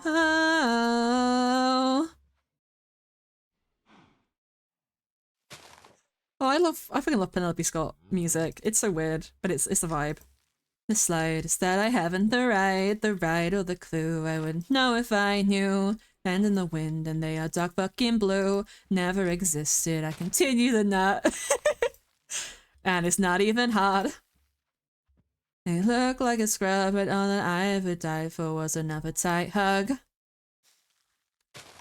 Hello, Skylar. Welcome in, welcome in. We've been chatting and talking and having a vibe whilst bone mealing the moss on this mushroom island. I hope you're having a lovely, lovely day.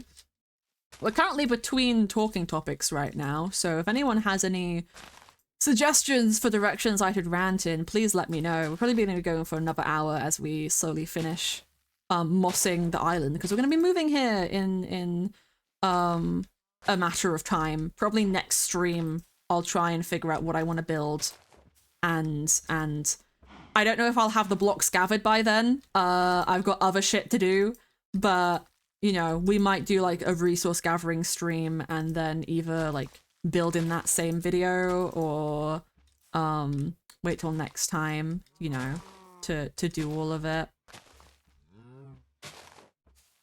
But yeah, we've been going off about a lot of different things, a lot of different stuff. My throat is hurting. I should definitely have some more water in a minute. But you know, it happens when I'm yapping. I'm a certified yapper. Certified lover boy, certified go fuck him up. Gonna do my stuff. But specifically the Miku version of that song. That's fun. You're so EP. If you had a long day, Skylar, you should definitely have a nap. But if you're not gonna have a nap for a bit, you should hang out because it's cute and we enjoy. Hee hee. Hee hee. Hee hee. Outside earlier, trying to see Northern Lights. Oh! I've never seen the Northern Lights before. I really want to. I made a Genshin OC called Aurora de Boreal, which means just Aurora Borealis in French, because she was from Fontaine and she was an ice ballerina kind of type.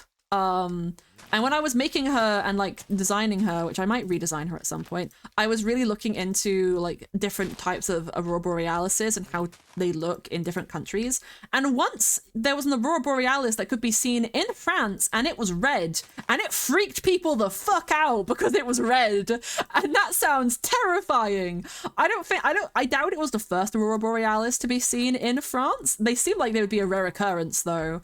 At least you don't typically think of them appearing in France. It doesn't seem cold enough. But just imagine if you'd never seen the aurora borealis before or knew what one was, and then you see the sky light up red. Yeah, Jacqueline is here. Yippee! You've seen them when they were available in the UK. May think they were so cool. Oh, I don't think I've ever seen one, or if I have, I don't remember it. Maybe it's where I live. I don't actually know how aurora borealises work. Like, I associate them with cold because most of the time when I see them in media, it's in like snowy landscapes or Christmas movies. So, does anyone know what makes an aurora borealis appear? Like, what is the, how do Northern Lights work? Like, huh. That's an interesting thing that I've never thought about. I'm gonna look into that. I'm intrigued. I am interested. I'm on a very thought-provoking day today. A good stream. Yay! I'm glad you're enjoying it. Space stuff hitting a bubble of magnets around the Earth. Ah, I see, says the blind. Oh, that's cool. I want to know more about space stuff. I have like a passing interest in space as like an aesthetic. But it's again one of those things I just do not know a lot about for just lack of research on my own part. So yeah, I should really have a take a keen interest into it. Yes, that is the phrasing. That is what I am saying with my mouth. Yes. Not so long. Amazing, but sadly, you're only seeing green ones. That's fair. It wasn't an aurora borealis, but the sky today, sunset, was really pretty. Pink skies are pretty common, but like, I don't always see a really pretty looking sunset. So when I do, I go, oh, that's pretty. You can't complain. Aww. Also, it's been I thought I missed it a while ago, but no, I haven't. Thank you.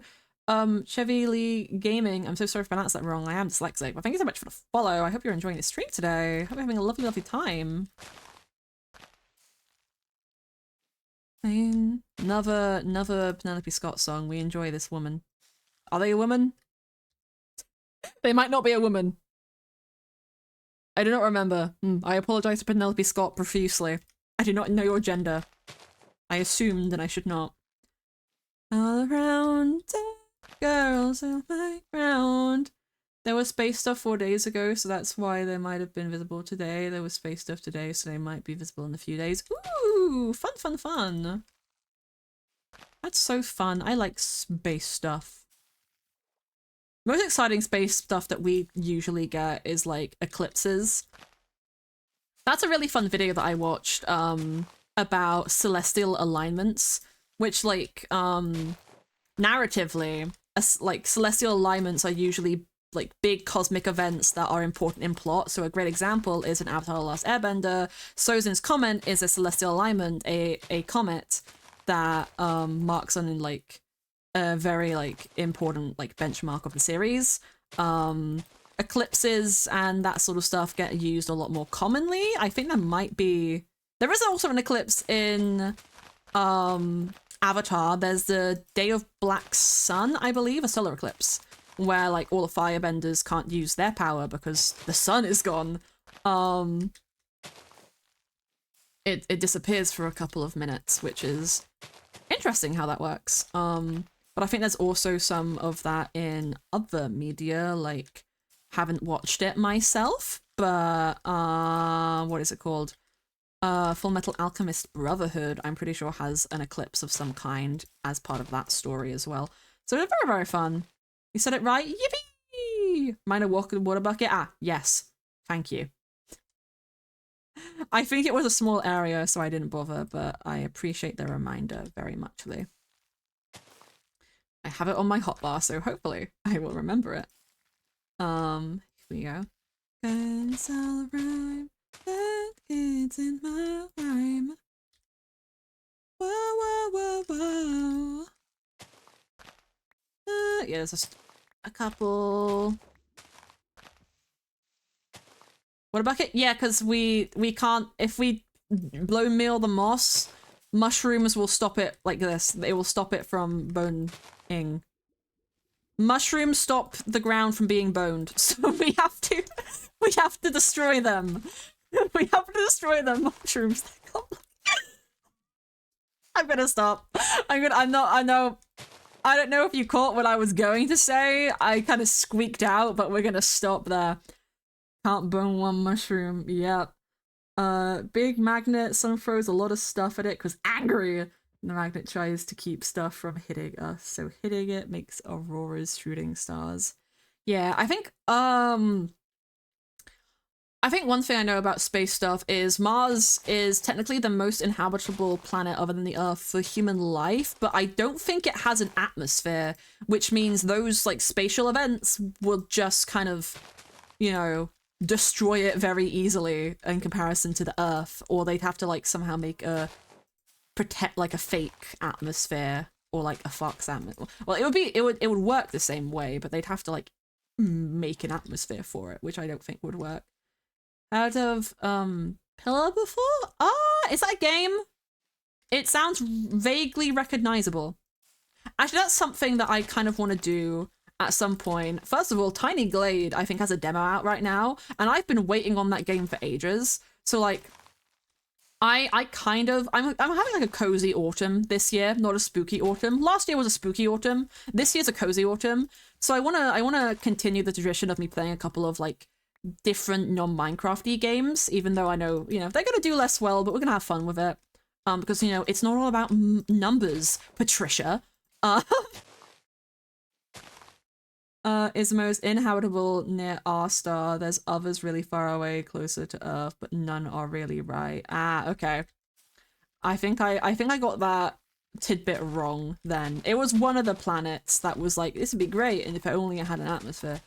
But again, I'm not a space nerd. I am just a nerd.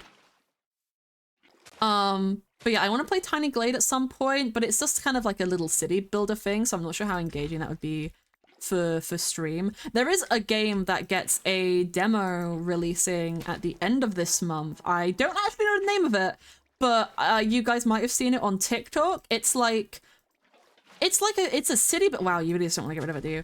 It's like a city builder, but they also just added in anything they thought was cool. So you can run on water like Sonic the Hedgehog. You can double jump like Mario.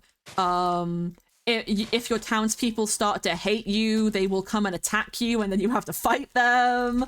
Like it's a very like engaging sandboxy city builder type game that is getting a demo soon, and I kind of really want to play it when that releases. So we might end up doing that as a fun little thing. For me, your friend got a long dark suit for liminal for your wisest. Ooh, Stardew, Animal Crossing, and his growing story. Ooh, yeah. I don't think I have it on my wish list, but I've definitely seen it on Steam every now and then. Like Moss over Grass personally, but I can see why it's good. No, that's fair. Like I think I like moss. I wouldn't usually make the entire ground of an area moss. I'm literally only doing this because it's easier than replacing the mycelium. Because either I replace the mycelium completely by hand with grass blocks, which I probably have enough grass blocks at this point in time to maybe do most of it, or I hoe the entire ground, waste probably 1,000,000 hoes on it, and then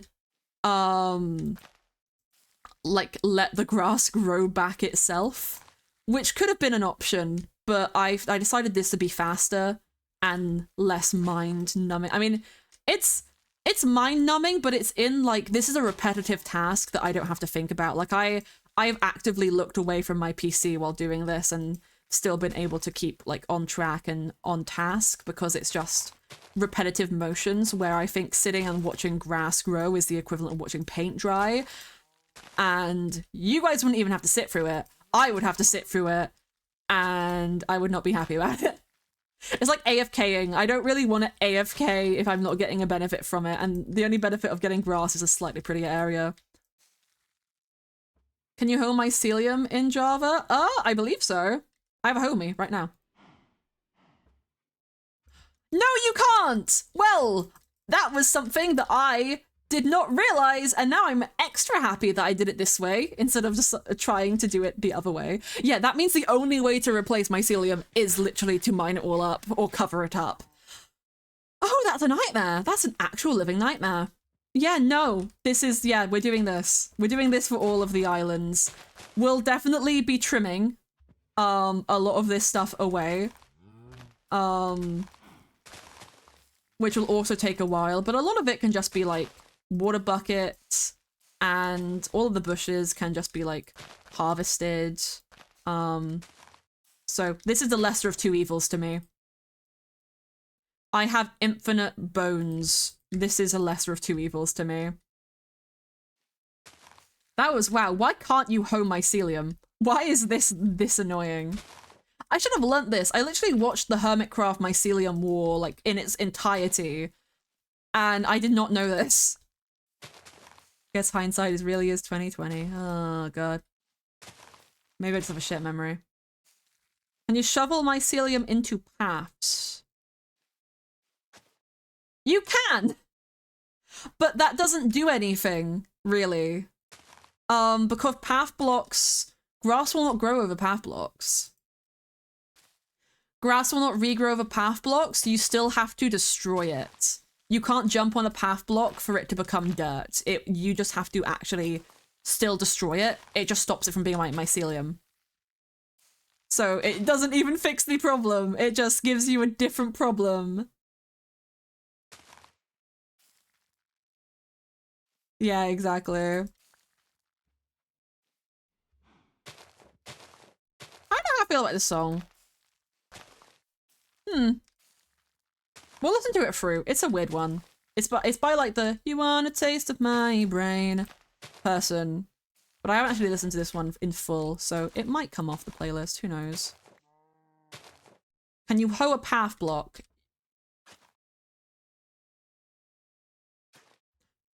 Ah. Well, but then that would... Okay, I understand the thought process. You're very correct, Skylar. That is definitely an avenue that would work. However, I raise you the fact that then not only would you have to use 1,000,000 hoes, but also 1,000,000 shovels to cover the entire island. Which would be its own living nightmare. Oh. But that's definitely like another way you could do it. More pain than mining. Yeah. Little bit more. Looks nice anyway. Yeah, I like moss. It's lush. Like, it's pretty. One of the benefits of it over grass, I think, is that it isn't affected by... Actually, is moss not affected by the environment you place it in? I think it is to an extent, but I don't think it's to as big as an extent as grass is. I think I've seen it affected in the Nether, maybe? Or maybe I'm just incorrect. Maybe it is just grass and like leaves which are affected by the biome they're placed in. Who knows? I could test it, but I won't. There we go. Ooh, my phone be buzzing. There we go.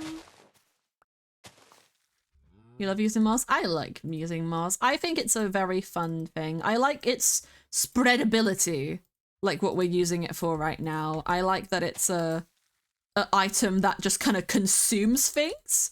And I like that Skulk is different. On Mithril, I've referred to Skulk as Death Moss very often. And in that, it's kind of like a magic counterpart to normal moss, because it works very much the same, but you can't, like, bone meal technically is dead things. Like, fertilizer can be made of dead things, I believe. They can help things grow. So, yeah, I characterized it as, like, death moss when it's been mentioned. My character calls it death moss. Because, you know, you feed it a body, you give it a life, and it spreads. And I like that it's different, and you can't... I don't think you can use bone meal on Skulk. I think it has to be a mob. And I also like that it drops XP. Or it can drop XP, I think, if you don't have Silk Touch. I think that's very fun because it adds to, like, the death side of it. It's like a different variant of Soul Sand. I kind of wish Soul Sand had something like that, but it's such an old item that I don't think they should change it now. Just the naming convention of it just gives that same vibe, you know? Maybe they should have, like... What I'd love to see in an update is, like, they've already got that pigmen are afraid of Soul Sand valleys. They won't go in them. They don't like Soul Sand. Would be cool if they made it so, like, they actually would sink in the Soul Sand. But just mobs. Just the pigmen. Like, their souls in particular get consumed by it. No one else's. Just them. Let the pigmen suffer since, you know, they're becoming the antagonists of the entire Minecraft franchise, apparently. Also, Artemis's Island equals Death Moss. Yeah. It was kind of like... That was some, like, very early foreshadowing on Elle's part for their upcoming death. Because that's such... Well, it was mainly a thing of, oh, Artemis has died once before, and now they've returned, and things aren't quite as idyllic and, you know, normal as maybe people would think so. Because, you know, dying is going to change a person on some kind of fundamental level. And we never really got to see how exactly that changed Artemis. It was just a lot of implied stuff, you know? And that's all I can really say about it. That's all I can really say about it, because the rest is really for Elle to share when she decides. But yeah. Anyway, Mithril, because I've already mentioned it once today, briefly. But not this time next week, but next Saturday, I believe, I'm going to be doing a Mithril lore stream. Why are you on the Smart Shuffle? Yeah, I like this song, it's fine. I'm going to be doing a Mithril stream with a couple of other members. I will not say... Well, I could say who. But I don't know. I don't know if chat's earned the knowledge. I might have mentioned it in a past stream, in all fairness, but I'll hold my tongue for now. Couple of people and myself are going to be doing a Mithril lore stream next week, and it's what the recording that me and Esh were talking about earlier was for, because it requires a cinematic, and that's probably the only information that you're going to get about it. But yeah, I think it's gonna surprise a lot of people.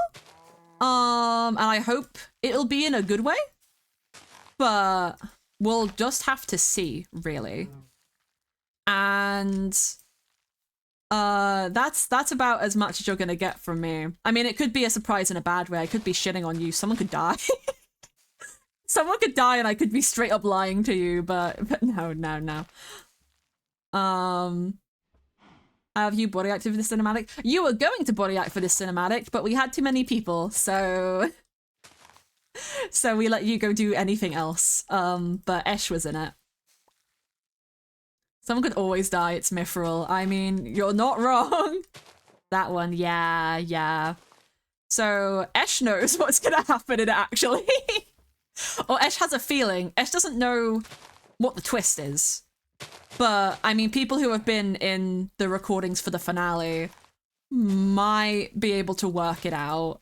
But I'm gonna hope that they haven't, because if they have, well, it's obvious, but it's also probably not. Yeah, I'm being vague on purpose. I'm intentionally misleading you.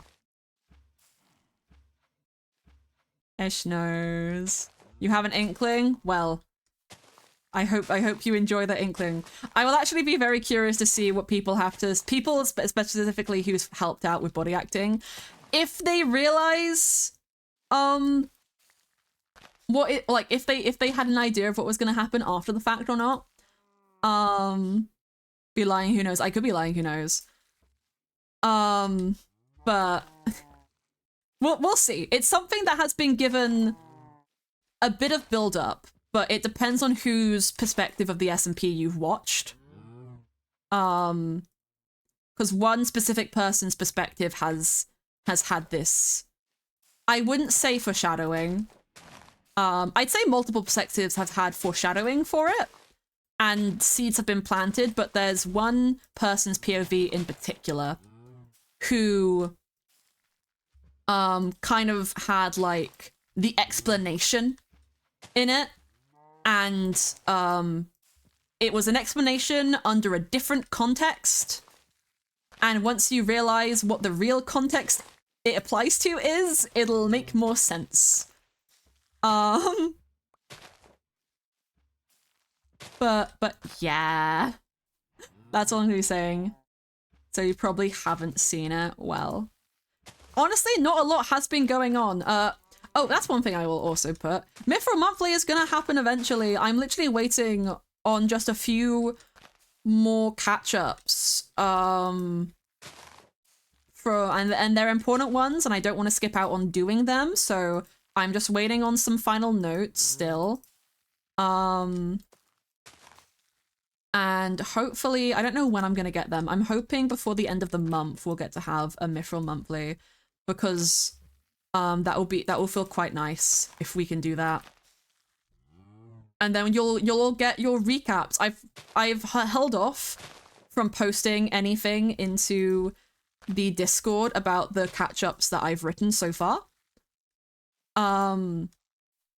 If anyone doesn't know what the Mithril Monthly catch-ups are, it's basically every lore stream that happens, I write a summary of, like a written book-esque summary of what happens, so that even if the VOD goes missing or like people don't remember, they can go back and read through it. And the Mithril Monthly is just us like reading through those summaries, so people have an audio format, because I know reading isn't what everyone wants to do. I am dyslexic. I enjoy to read a lot, but I struggle with it sometimes, so we have Mithril Monthlies. Haven't done one in a while because streams got really slow, and then we didn't have like the way that we've done it in Arc 3, which is like Arc 2, me and Elle would gather the notes ourselves.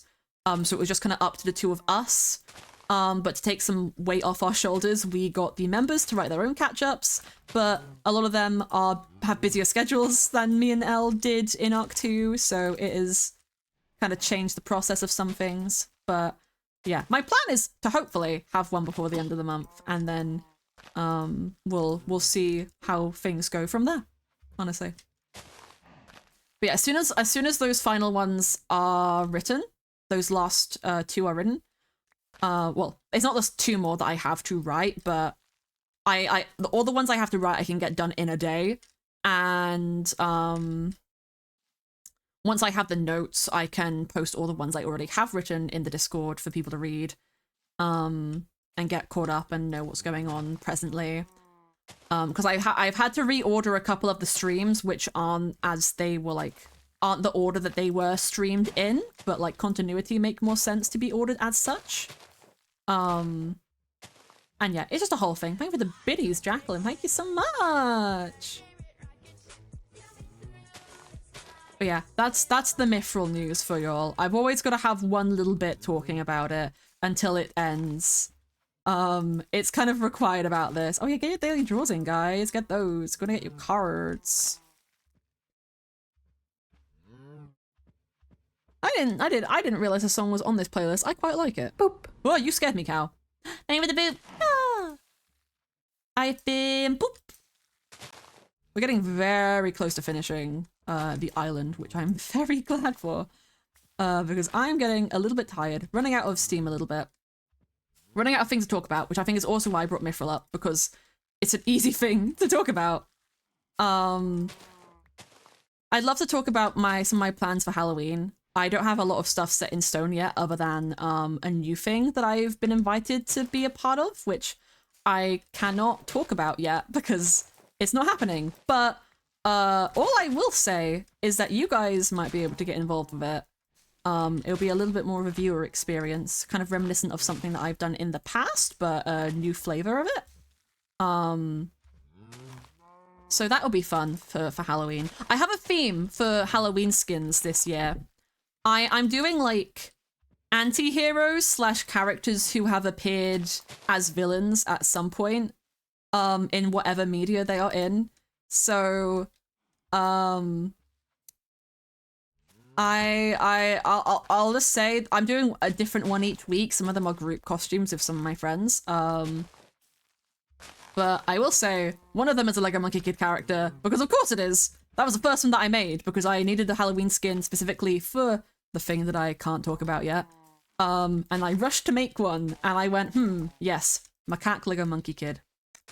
My favorite character. He probably is at this point. He probably is. He's a great guy. He's a lovely little lad. I enjoy him. Oh, fuck yes! It's the fucking Mother Devil's Town version. I've wanted to listen to this for ages and I put it on this playlist specifically so I could listen to it. Fuck yeah.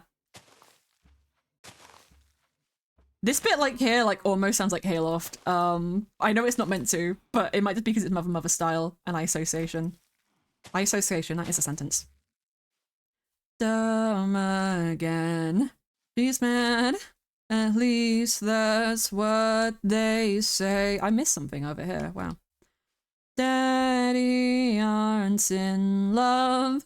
That's fine. I'll settle for 2 birthdays. I've heard the clips on TikTok. That's actually a great suggestion for songs I could add to this playlist. And another excuse of things that I can listen to. I will add that stuff. I will add Yaylor to this playlist later. Thank you so much, Skylar, for reminding me. Here we go. They're scared of something new, but I feel a little safer when I'm with you. Doesn't when you know I'm falling this way too. I love this version of this song. Devil's Town is my favorite Cave Time song. I relate to it on a personal level because I too have divorced parents. Oh, I love pulling that stuff. It's just funny. It's quirky and cute.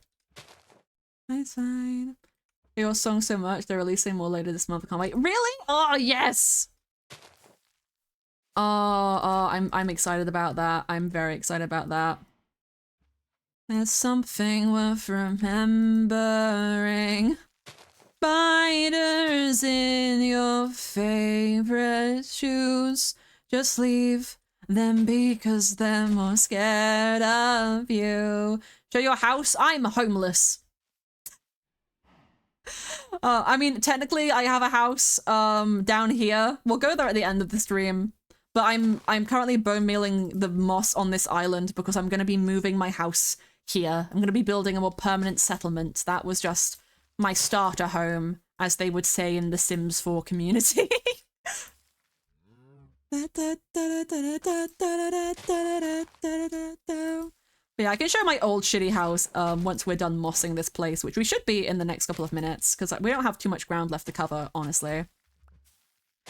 But yeah, don't know what vibe the new house is gonna have other than like classical medieval. Go home. No home having. Chris Childo! I love Chris Childo.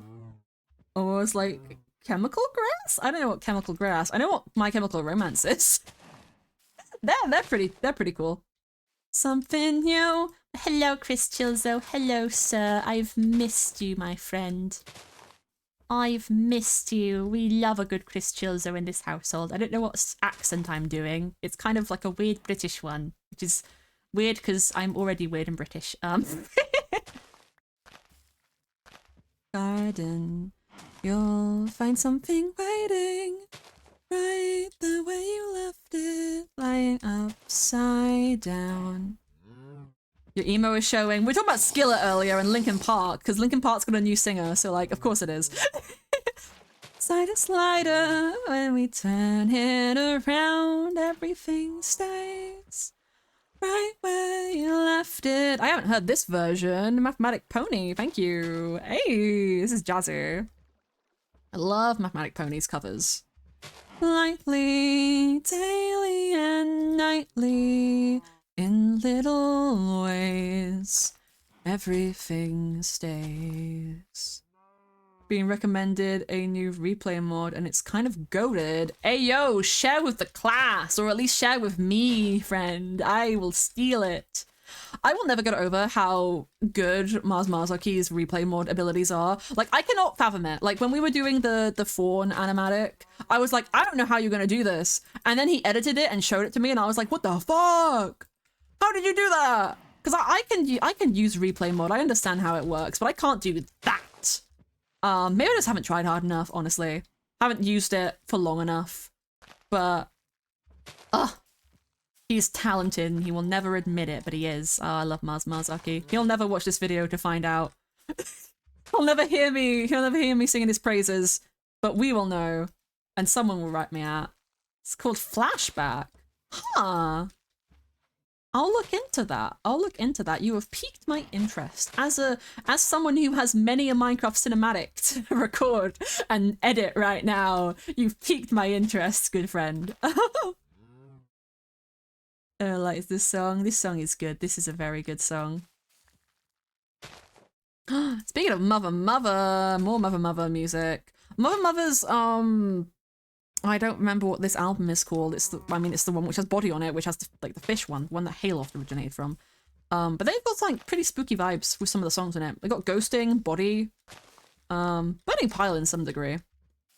My eyes take them aside, my face and desecrate my arms and legs. They get in the way.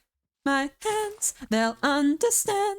Take my heart, tear it apart, and take my brain, or what remains, and throw it all away, yeah, of this party, cumbersome and heavy body. Da da da da da da da da da. My lungs, take them and run.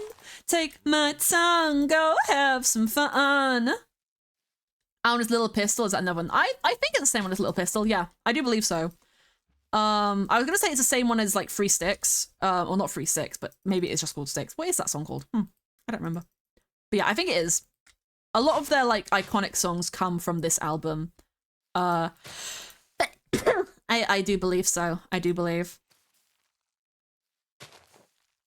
I've grown tired of this body. Fall apart with anybody.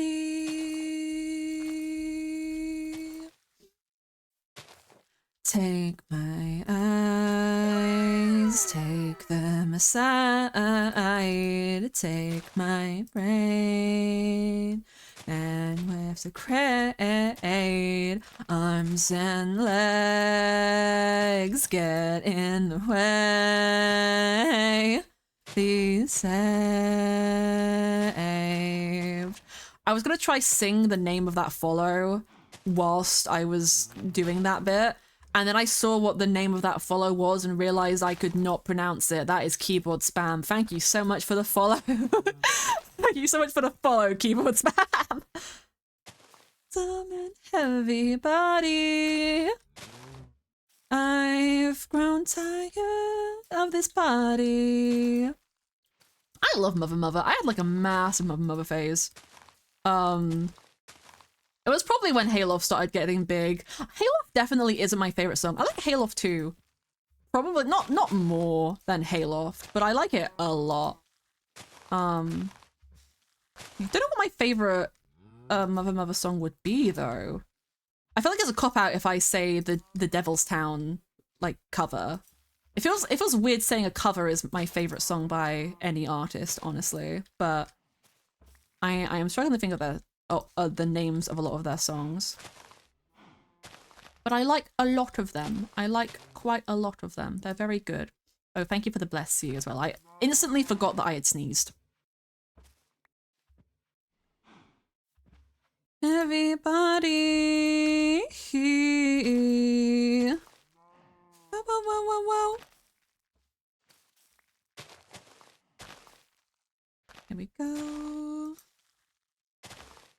Oh, and now we get, okay, this song is on my Halloween playlist because it is the theme song for Charmed, the fucking 90s show about like a trio of witches fighting like demons and stuff. I love that show as a kid. I probably shouldn't have watched it as a kid. I don't remember a lot about it, if I'm honest. It's that same like vibe as Practical Magic though, but in like a series format. I'm not sure which one came first in all honesty, but they're both really good. Probably dated now because, you know, they were 90s things. And they tend to be. Honestly, one of the like 90s things which I think, also I'm not a 90s kid. I was born in like early 2000s, but my sister was a 90s kid. And my parents liked a lot of 90s stuff. Such a good intro, and then it's just the Smiths. Yeah. Yeah, it's just another Smith song, but like the intro is bopping and it will always make me think of Charmed, so it's here for that. I do like the Smiths. I like the double-decker bus crashes into us. But yeah, a lot of their songs are kind of the same, but you know, a vibe. We can have one Smith song on the playlist as a treat. But one of the like 90s things which I feel, and I'm saying this having not rewatched it in a long time, one of the 90s things I think holds up pretty well is Buffy the Vampire Slayer, because they actually have gays in it. They actually have a lesbian pair, I'm pretty sure, or like they're at least bisexual, and they said, we can't let you kiss on camera, it's the 90s, but we will let you have a very erotic magic scene as compensation, which is probably more gay than just letting the characters kiss. It also has that Ginger from How I Met Your Mother is one of the main characters, Willow. I remember really enjoying it. I got into Buffy the Vampire Slayer because fucking Amelie or Amy Lee, I think, Stampy's like friend, the mermaid, pink-haired mermaid girl, did a video exploring a Minecraft map based after the school from Buffy the Vampire Slayer, and that single-handedly made me go to my mother and be like, I want to watch Buffy the Vampire Slayer, and then she bought me the full box set. Nicest thing she'd ever done for me. I still have the full series, like, just in my house, and I can watch it whenever I want. I say whenever I want. I don't have a CD player on my PC, so I can only play it using my PS3 on the TV downstairs. Amelie, appointment of VTuber. Yeah, that's why I corrected myself. I was like, wait, no, it's not Amelie. It's Amy Lee. It's just spelled... It's Amy, spelled A-I-M-E, I think is how Amy Lee spelt it. Or at least that's how my brain is spelling it, when I think of it. I could be incorrect. I literally, like, had a week-long phase of watching her videos and then never again. I discovered iBallistic Squid still makes videos today. I didn't realize that was a thing he still did. But then again, I'd never been an iBallistic Squid watcher. I was like, I had like a Stampy phase for like a month or two. And then, yeah, I didn't really watch a lot of Stampy. I watched enough to appreciate the lovely world and be sad when it ended though. I got thrown through such a fucking loop when, like, I realized because of Twitter that Stampy and Squishy were married. Like, I remember when they first met, or like first started doing videos together and they had like a series together and now they're married? And I was like, that's the cutest shit! Oh my god! I lost my mind about it a bit. I was like, that's so cute! Oh my goodness.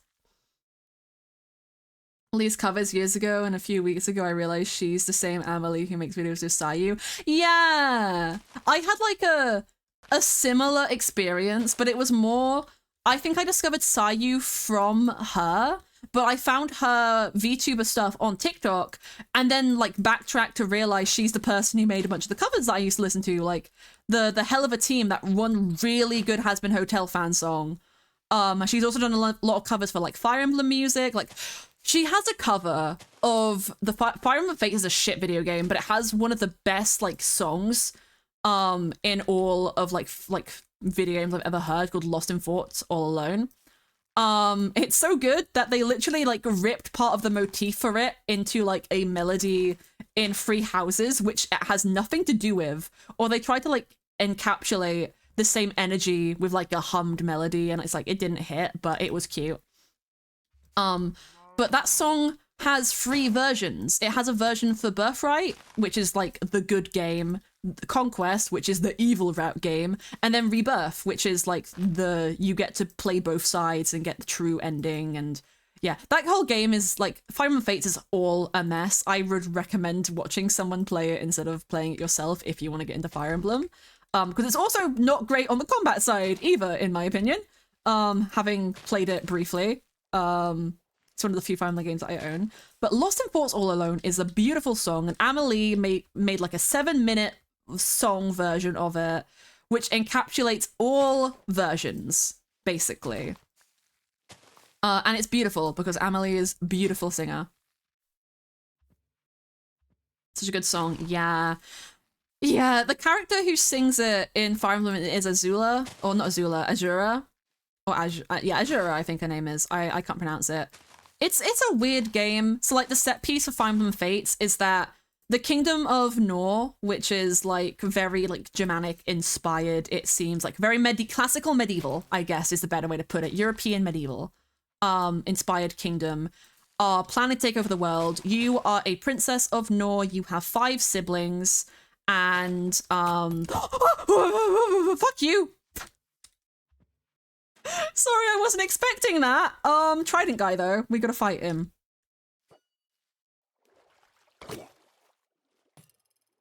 Give me a trident. Please? No? Ah, no trident. Okay. Scared the shit out of me. But yeah, you are a princess. You're a prince or princess of Nor. That game lets you pick what gender Corrin is, which is fun. You get a little bit of customization as well with like hair color and stuff. Corrin is actually a really cool like character in concept, not really in execution, but you know, that's just my opinion. You're a prince or princess of Nor, and you have 5 siblings, and you have very like Rapunzel-esque lived your life in a fortress secluded from the rest of the kingdom and the world, with your siblings coming to visit you periodically, the oldest brother Xander training you in combat. You also get to pick your like main class at the start of that game, the class that you get to like your player character is, which is also interesting. I don't know if many other games in the Fire Emblem series let you do that. Usually you get like a set class. Fire and Free Houses also lets you like select what classes you want for everybody, but it also gives you like a couple handholdy ones, like, oh, this character should probably be this class, but you don't have to make them that, they're just better suited for it. Anyway, you're a prince or princess, and then you get let out of the tower on your 18th birthday and told you're gonna help in a battle because Nor is trying to take over the neighboring kingdom, which is more like Japanese inspired. They're the good kingdom. And so you get sent on that mission with a literal serial killer who your father is trusting to help you on that mission, and none of your siblings. And it turns out the King of Nor was just trying to actually get you executed because for some reason he just didn't kill you in all of your life living in the tower under like his rule and that sort of stuff. And then like you get saved by a weird dragon thing, and then you get taken to the good guy kingdom, and it's revealed you're not actually a prince/princess of Nor, you're royalty of this kingdom, and you were kidnapped as a child, and yada yada yada. And then Azura, or whatever her fucking name is, blue-haired bitch, is a princess of Nor who the good guy kingdom kidnapped after you were kidnapped in hopes of being able to trade for you to come back. But she was the only sibling, she was the only princess of Nor who like the king didn't care about, for like there are plot reasons why she was like not considered a part of, like, she was a princess but she wasn't considered a part of the family proper. And yeah, the game kind of gets worse from there because depending on what version you get, originally the game did like a Pokemon where you had the Conquest version which locked you into the evil route, and then you had, well, quote unquote evil route. I think you still like you're the protagonist, so it's whatever. It's just the edgy route, I guess. It's also the harder of the two games. Birthright is the good guy route, and the easier of the two games, I'm pretty sure, is how they structured that. But they also have like difficulty sliders, I also think. I don't remember. I don't know. I'm talking about my ass. And then they released Revelations, first as a DLC, and then as its own separate game, which allowed you to play all 3 routes. I believe so? Because I think they realized that having 3 versions of one shit game was a bad choice. So they just made Revelations its own thing.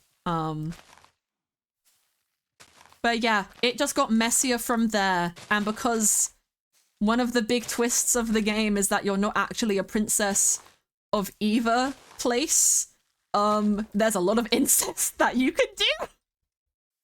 And it's like, I know this is Japanese, but come on, there's gotta be a line that we're willing to not cross. They also have a time travel dimension where you can have like build supports of characters, and then those characters can fall in love, and then those characters can have children who you send to another dimension that time moves faster in, so that they can then grow up and aid you in the current war that you're facing.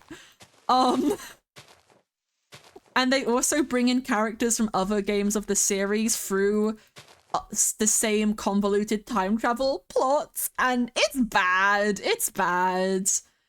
It's interesting, but it's bad. It's a Fire Emblem game. Not every Fire Emblem game is as insane as Fate's, but there's always something wild about it. Like, Fire Emblem games are kind of known for, oh, this character is secretly 1,000 years old, or this child is actually a dragon, or that kind of stuff. If you see someone who has green hair, it's pretty safe to assume that they are a dragon in some capacity, or have the blood of a dragon, or are related to a dragon. Green is the symbol of dragons in Fire Emblem. And that is, like, consecutive throughout the whole games. But yeah, it's wild. It's a wild time. Yeah. It's why I always it's why I recommend Fire Emblem Three Houses, because it's unrelated to every other game in the series, and it feels a little bit more accessible because of that. I don't know if Fire Emblem Engage is related to any of the other previous games or not. I don't know enough about that game. I just know that its story pales in comparison to Three Houses. Three Houses has everything that you could ever want in a Fire Emblem game. Amazing story, great character writing, even has bisexual characters, which was the first time they had that in the series. Well, technically. Every Fire Emblem game had like one character who was bisexual, I'm pretty sure, but it was usually a guy, and they were usually old and ugly. Actually, I think the one in Fates is actually a cute archer guy who I was going to romance, even though I was, you know, it would be straight in that capacity. But if I had made a male MC, I still would have been able to romance him, I'm pretty sure. Yeah, Fire Emblem games are just like strategy JRPGs. Like they're like chess.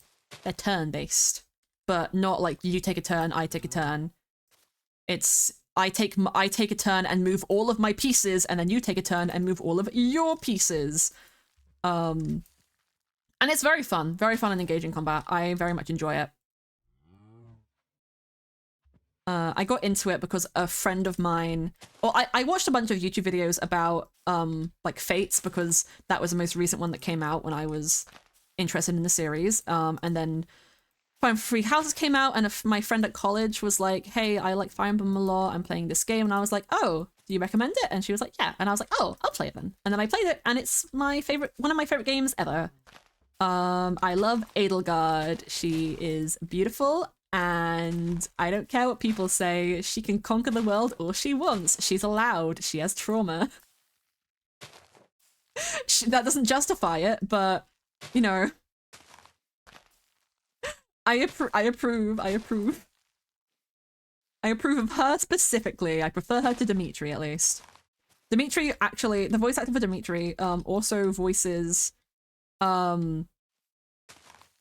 he also voices Kamisato Ayato in Genshin, which is very funny because Dainsleif, people were memeing that he looks just like Dimitri from Fire Emblem Three Houses when his design was shown.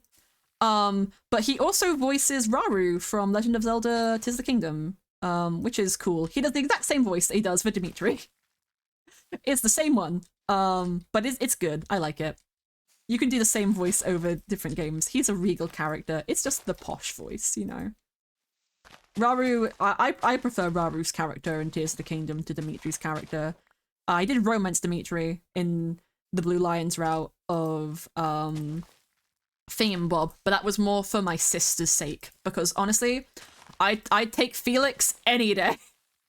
There isn't really a good bisexual option in Blue Lions, not that I can think of off the top of my head, because Ingrid's okay, but Ingrid's racist, and we don't like that in this household.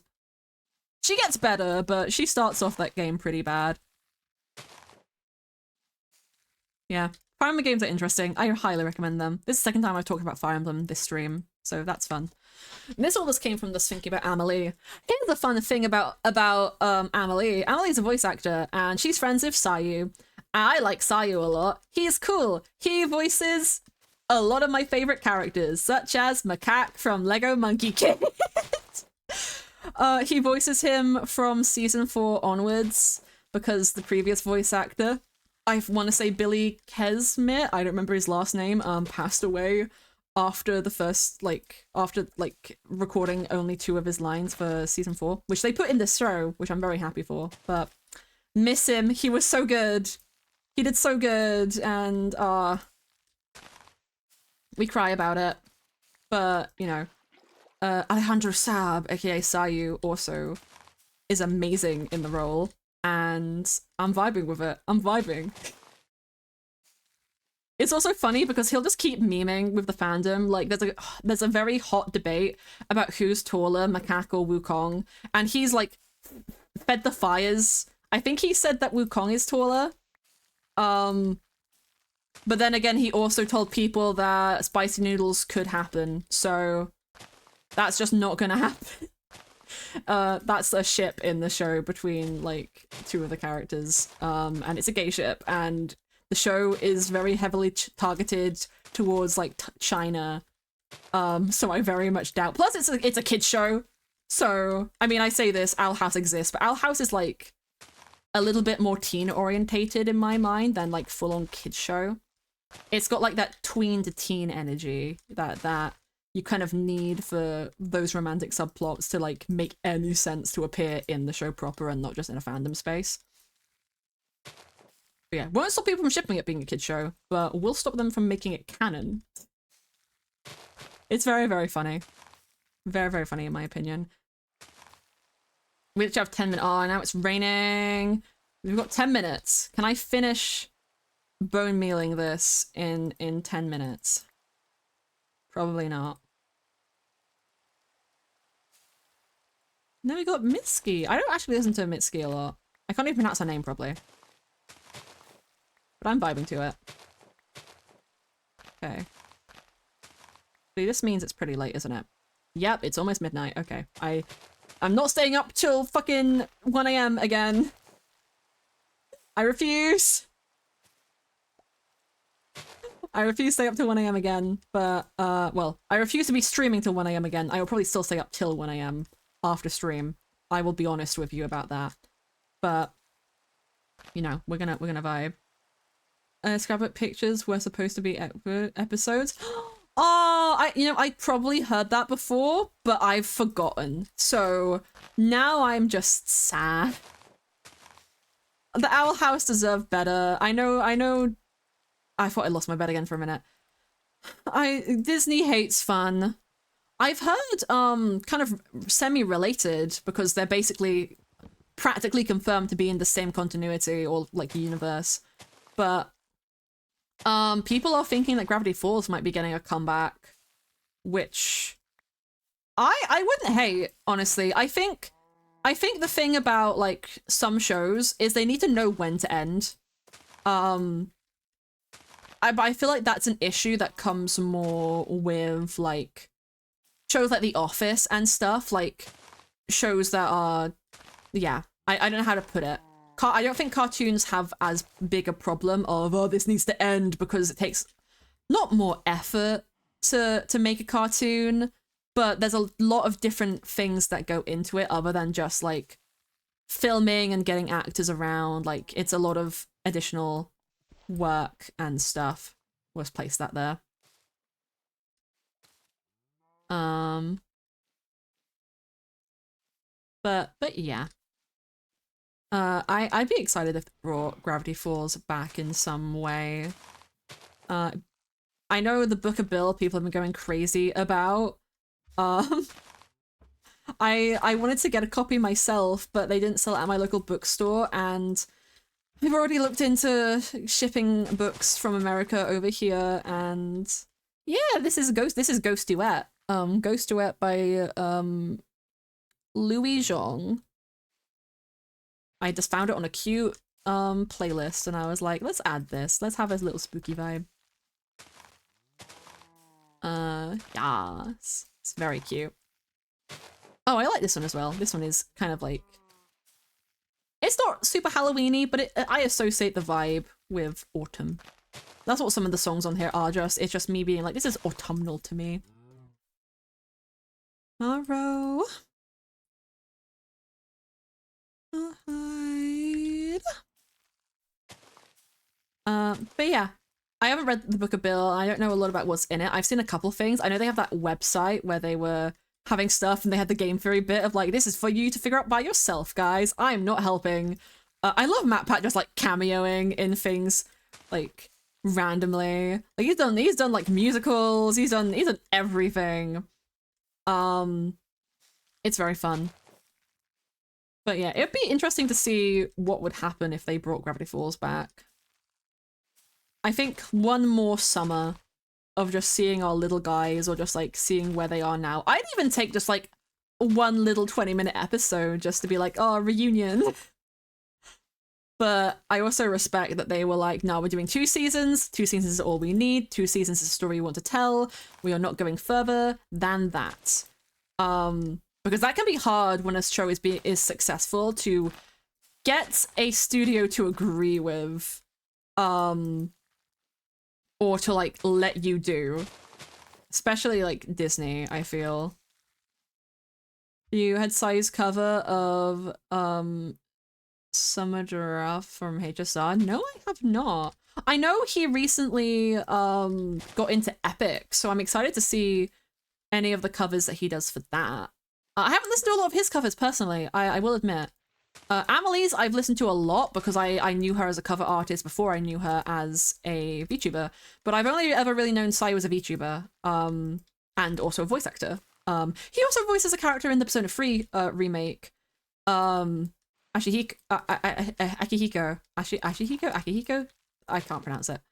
But he's a great character and I love him. I just love all the characters he plays. They're very fun. Yeah, Amelie from like 2019. I don't think I knew I knew Amelie as like Lee and Lai. Like that was what I was familiar with because she'd have that sort of like intro beat before the song started playing where I'd go Lee and Lai. And I remember that, and then I realized she was the same person doing the streamer stuff that she was doing the music stuff, and I was like, yo, that's cool. I know she's got some like Leon Lai is like still a part of her brand. I know her VTuber persona is Monarch. And I think like the Leon Lai thing comes in like they were 2 characters. That's like a lore story. She got VTuber lore. I don't know it though. I'm not super into the VTuber space. I think the only VTuber who I like probably follow are any of my friends. And then Rin Penrose on YouTube because I don't know. I don't even watch their streams a lot. I follow a lot of VTubers on TikTok though because I think their format of how they do videos is very fun and something that I've wanted to mimic in the past, but have just never like gone and done. So that's a fun thing. That's a fun little nosy bit. Oh, also, I forget their name. I forget their current name because I knew them by a different name. What are they called? What are they called? Oh,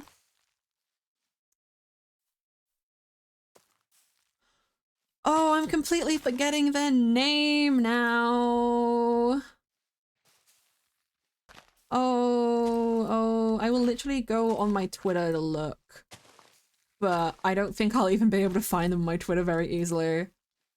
I know it begins with an L. I'm going to look. I'm not. Wait, don't tap it like that. I have not followed them recently, so this is going to take a second. I'm determined. I'm determined. I'm determined. I will figure this out. Who am I thinking of?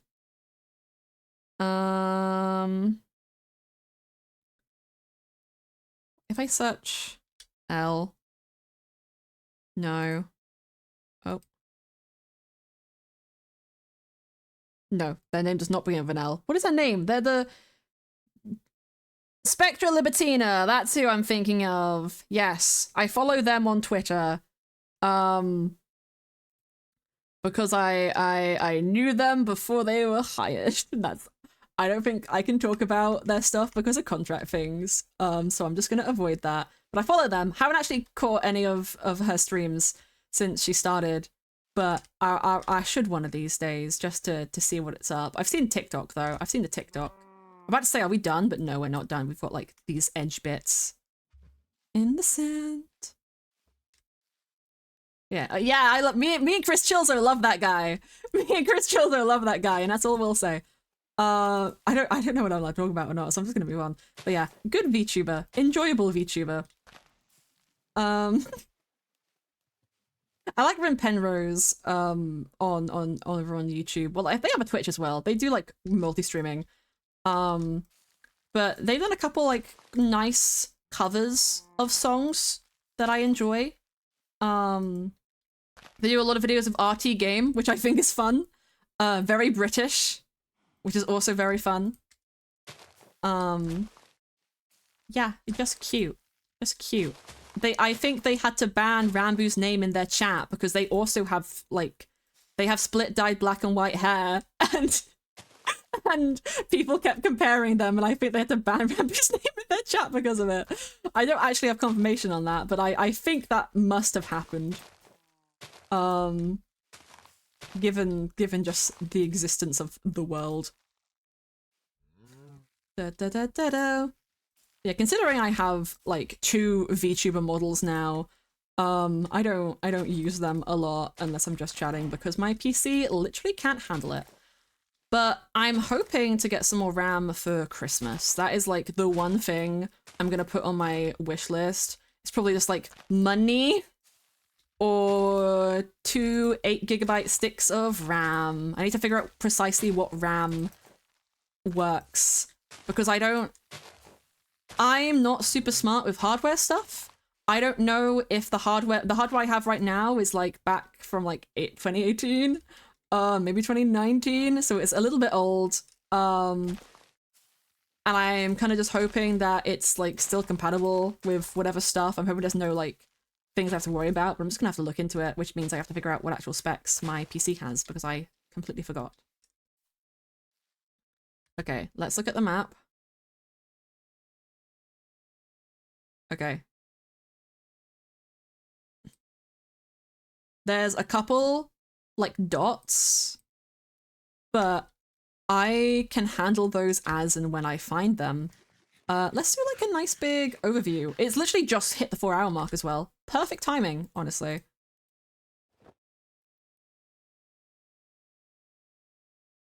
I heard a noise and it scared me. I heard a noise and it scared the shit out of me. You have a PC now you're setting up? I'm so glad. But yeah, here is the Lushroom Island, completely mossified. It's green and it's beautiful and it's very overrun with foliage, so we're gonna slowly peel away at it as we go to build things. I'm thinking I want to do something with this like stuff here. Ow. That didn't hurt at all, actually, but it scared me. But yeah, I'm feeling like making this into like a lagoon that's like goes into a proper waterfall down into there and then clearing out some of this space on top. Like this little bridge here doesn't need to really be here. I don't know where I'm gonna put my house. Not too close to that hole though, because I mean there's no active way out of there. I just don't want mobs to spawn. It's same with this. Well, this is like a little pond, which will probably end up actually paving over this. Because it's right next to that. But honestly, like down this side could probably be good for the house and stuff. And then maybe have the full like farm and things. If we terraform this, have the farm and things more inland. And then we might just leave this area kind of barren-esque, just because I don't really know what to do with the weird shape of it. But, you know, it's fluffy, it's fuzzy, it's a mossy little land. It's a mossy little island. And I think we've done good today. We're gonna have another little sleep. As soon as the sun sets. And then we'll find somebody to raid. Because I've been here for 4 hours, and if I stream for another hour, I will want to die. And none of us want that. So yeah. There is the moon, rises the moon, and there is the end screen. That lagged like hell going into that. Wow. Okay. Thanks, OBS. Okay. Oh, speaking of lag, my fucking Twitch on my monitor is going crazy. Okay, we're gonna raid Bagel because Bagel is live right now. Bagel is also playing their own hardcore. Seems it's their first attempt, a new fresher world. Bagel is also got a VTuber model now, which I think I raided them into when they first got. But I hope you guys enjoy Bagel's stream, please. If my buttons would work. Fuck. There we go. Please join the Discord if you haven't already. Because that's very fun. My Discord button just did not work just then. Start the raid, then I'll do it. Is that gonna work? Apparently not. Okay, I'll do Discord command myself. Join the Discord if you haven't already. Hopefully we'll get a game night this weekend, but I might stream instead, so we'll see what I come up with. We'll see what happens. Yeah, we're gonna raid Bagel. Yeah, I'll be live again. Probably not tomorrow, but Saturday or Sunday. And then one of those days we'll either also do a movie night, or the stream will happen after the movie night, or I mean the movie night will happen after the stream. Or we'll see how I am feeling at the very time of the thing, of the stuff, of the doing. But yeah, love you guys. See you later. And bye bye bye!